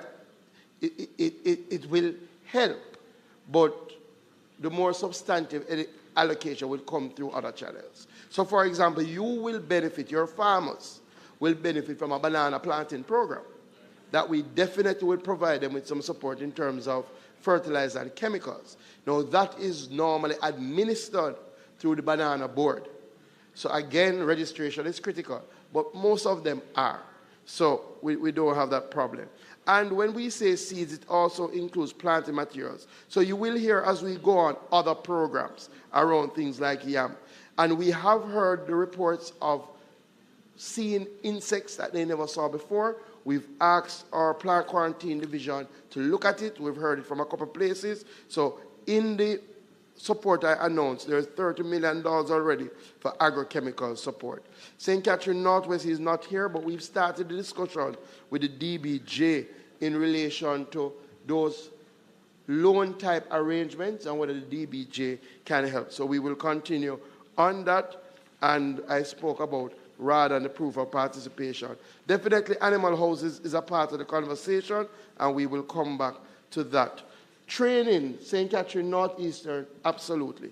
Training from RADA is going to be critical, especially also in the hardest hit areas where we are a little concerned whether the soil would have been negatively impacted. So we will have to take a detailed approach in relation to soil testing and in relation to training. Persons asked about the insurance. I was trying to pull up the figures. But definitely, I think about 50 farmers are slated to benefit. And again, 90? Thank you, State Minister Whittle. 90 farmers. No, so, and they have communicated with us. In fact, there has already been a payout to 30 female farmers who registered as a part of the Rural Women Network. Again, it's a parametric scheme. So the payout is based on what your premium, what you would have paid, not the value of what you've lost. So if you pay $3,000 as your premium, your payout might be $50,000, $25,000. But I think this is again saying to more farmers, get themselves insured, because those payouts have started to happen already. In less than 2 weeks, those payouts have started to happen. Manchester Southern, we said the generator will be up by tomorrow. So if you don't see it by tomorrow, you call me. It's a one-day process, right? And yes, I take your point about the official, but we normally use, you have to be current on your license, right? I do understand, and I will take the point in terms of further verification. Some people may be current, it's a one-year license. Some people may be current but might not be going to see. So I take that point. Clarendon Southwestern, tractors, St. James, new technology. I think I have dealt with all of those. So thank you very much, Madam Speaker. Thank you very much. Members, in an effort to ensure that we do not have to move a motion to extend the sitting, we are going to attempt to complete before 7:30. House Leader, would you be so kind to go back to public business so we can take the private member's motion from the member? Madam Speaker, may we now recommit public business? Those in favor? Those against, the ayes have it. We will hear from the member from St. Catherine. Madam Speaker, on the 14th day of October 2025, I gave notice in this Honorable House of private members' motion 1 to 6, and I wish to commence those. I'm asking that I just go through. Go ahead, member. Thank you very much. Private members' motion number 1 said, whereas the road infrastructure in most of the housing schemes in Jamaica are in deplorable conditions. And whereas these roads continue to deteriorate without any maintenance by government, and whereas such action by government results in severe difficulties and suffering for Jamaicans living in these housing schemes. And where these residents are taxpayers, most of whom are poor, less fortunate Jamaicans, be it resolved that Parliament calls on the government to immediately assume full responsibility for all road infrastructures and housing schemes throughout Jamaica and commence repairs and rehabilitation needed to bring all these roads in proper and usable conditions. And be it further resolved that in all future development, a condition of the developmental approval is that at the time of issuance of the first title to a homeowner, the titles to all road infrastructure and common areas be transferred to the local government, Kingston St. Andrew Corporation, or any other local authority, including but not limited to National Works Agency, in order that such entity can exercise the right of ownership inclusive of maintenance. What does that mean, Madam Speaker? Is that you have housing schemes or development from 1951, Hurricane Ivan, and all of these housing schemes ever since then, they are not the responsibilities for maintenance are not assumed by government. And when you ask, government said those are development, they are not governmental scheme. I brought this here before, it went to cabinet before, it was sent to the then Minister Noel Ascott, who didn't deal with it. That's why I'm back here with it again. So I'm asking that government, that this Parliament calls on the government to take responsibility for all of these roads. Because the residents keep on calling on the parish councillors and the members of Parliament to assist the repairs. And we cannot do it because government has not assumed responsibilities. And I'm not coming to that later on. But I'm asking now that we cut this nonsense about these are not government roads and that we as Parliament direct that the government takes responsibility for all of these roads. Private members number 2 says, whereas Section 35, subsection 3 of Representation of People Act states that the elector shall forthwith enter the enclosed area of the polling center, so provided and they mark a cross with a black lead pencil within the space containing the name of the candidate of his choice, and where there are other implements that can be used. Be it resolved that this Honourable House takes the necessary action to have the appropriate amendment done to Section 35, subsection 3 or Representation of People Act, provide that any implement that an elector finds appropriate or convenient to use to make the required mark shall be lawful.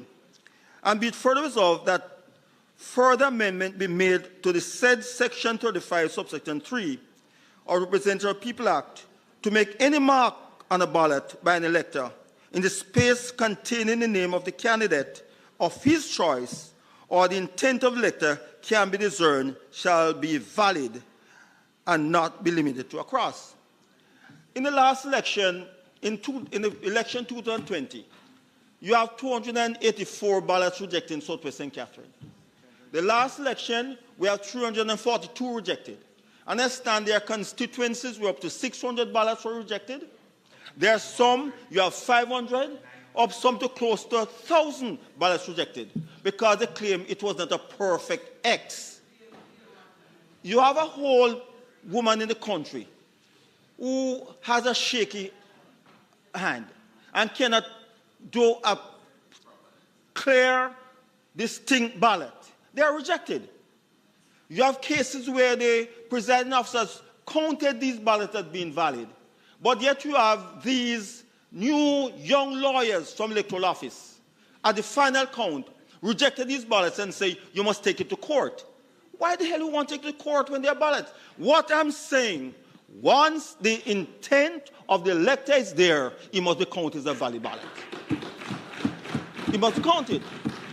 So I'm asking that this section be amended to put intent.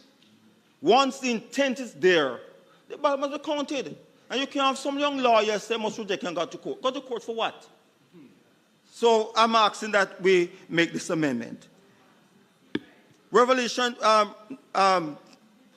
private members 3, whereas Section 41A, subsection 1 of the Representation of People Act specifies that every candidate in an election may appoint such person as he thinks fit to be outdoor agent and shall issue to any such outdoor agent appointed by him a certificate of appointment in the prescribed form specifying the polling station in respect of which the candidate, the agent is appointed.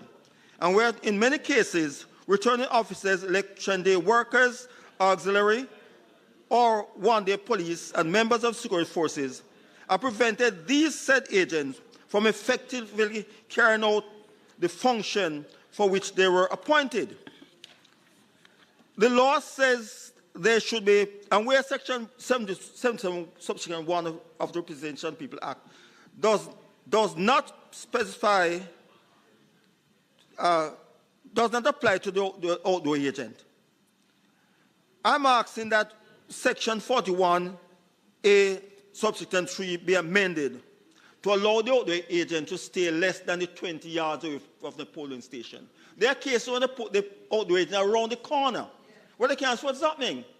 If they are appointed by the candidate and the roper makes provision for them, they should be within precinct of voting, by the door of the polling station, where they can effectively carry out the duties for which they were appointed. Therefore, I'm asking that 41A subsection 1 be amended to allow the outdoor agent to be within the precinct of the voting.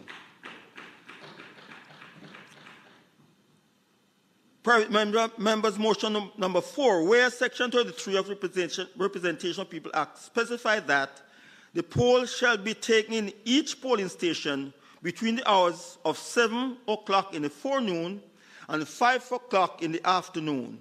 And whereas there are many changes to the circumstances which influence the setting of the time for polling, and whereas we are now in an electronic age, be it resolved that Section 33 of the Representation of People Act be amended, allowing the time for polling on election day to be between the hours of 7 in the forenoon and 6 in the afternoon.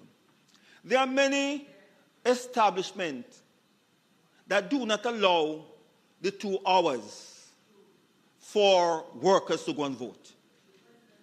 And it prevents these voters, these electors, from casting a vote for the candidate. So by closing at 5, when work ends at 4:30 at 5, it robs these electors of a chance or the opportunity to cast their ballots. I'm asking that we amend Section 33 to make it that the poll opens at 7 in the forenoon until 6 in the afternoon. Private motion number 5, where Section 44, subsection 3 of the Representation of People Act states, if in the course of counting the votes, any ballot paper is found with this counterfoil still attached thereto, the presiding officer shall carefully concealing numbers thereon from all persons present, and without examining them himself, remove and destroy such counterfoil, he shall not reject the ballot merely by reason of his former failure to remove the counterfoil. Be it resolved that this section be amended to add, or the counterfoil have been removed above or below the perforated line. There are times when the perforation are not properly done. Therefore, in removing that counterfoil, it is torn above and below the line. It should not be that it is rejected. It is not the fault of the elector that the presiding officer may be in incompetence or because it was not perforated properly. It is torn above or below. The ballot must be counted because it has nothing to do with the elector why it was not torn properly. So I'm asking that this section be amended. So wherever it is stored, the ballot should be a valid ballot. Private members' motion number 6, Whereas a partially certification of the voters list was done more than 15 years ago, and whereas the current voter list reflects a distorted number of actual electors in Jamaica, but instead an inflated number. And whereas the number given after election as a voter turnout do not reflect the true percentage. Be it resolved that the government immediately provides the funds necessary for Electoral Office of Jamaica to embark on a total re-verification of voters in Jamaica. We can't have a voter list that it is not something you can rely on. So talking about voter apathy is rubbish. Because what we have in the list does not reflect the true number of the electors in the country. And it's high time for us to do a total re-verification or re-enumeration of voters in this country. I'm asking that this Parliament calls on the government to provide the funds necessary to immediately start re-verification of voters in this country. Thank you, Madam Speaker.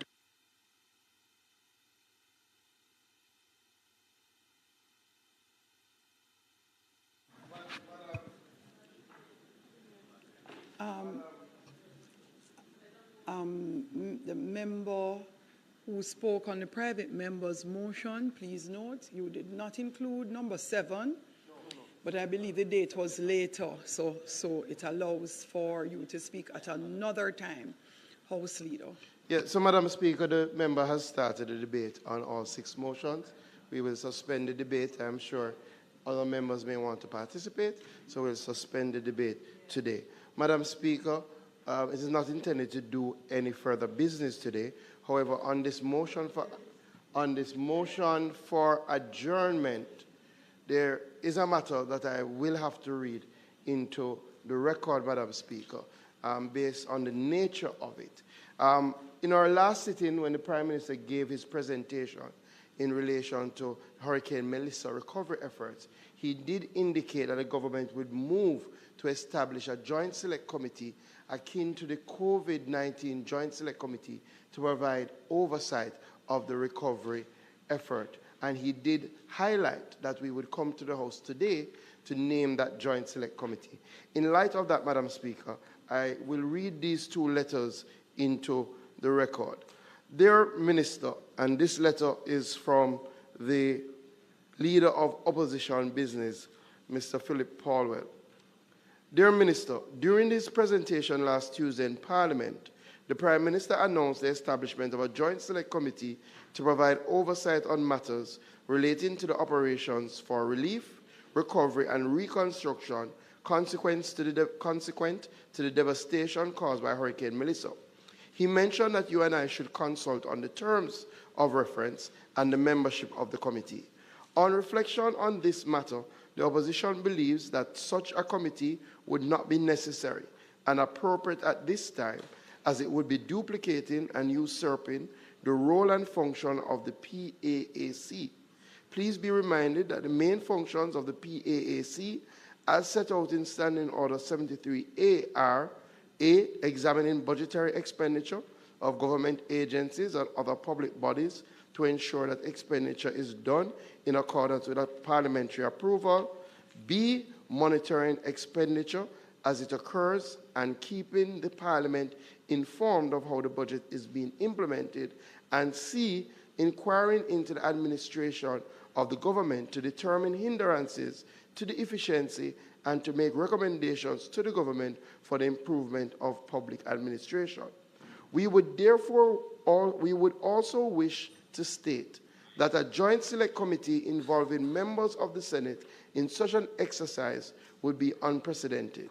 Considering the above, we strongly urge the government to allow the existing arrangements for oversight in all aspects of the works related to Hurricane Melissa recovery be maintained. Best regards, Philip Paulwell, and this letter was sent on Friday, November 7th by electronic mail.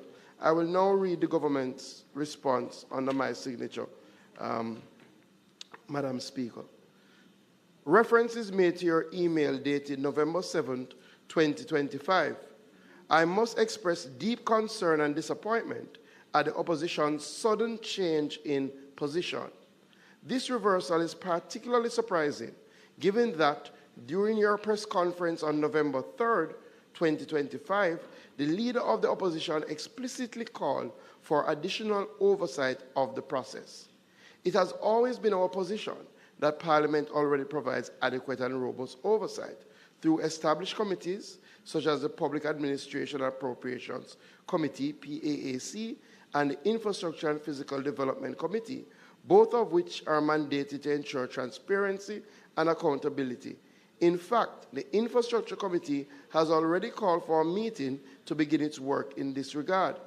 The Prime Minister's decision to establish a Joint Select Committee was aimed at fostering national consensus and unity, and in direct response to the opposition's public call for greater oversight.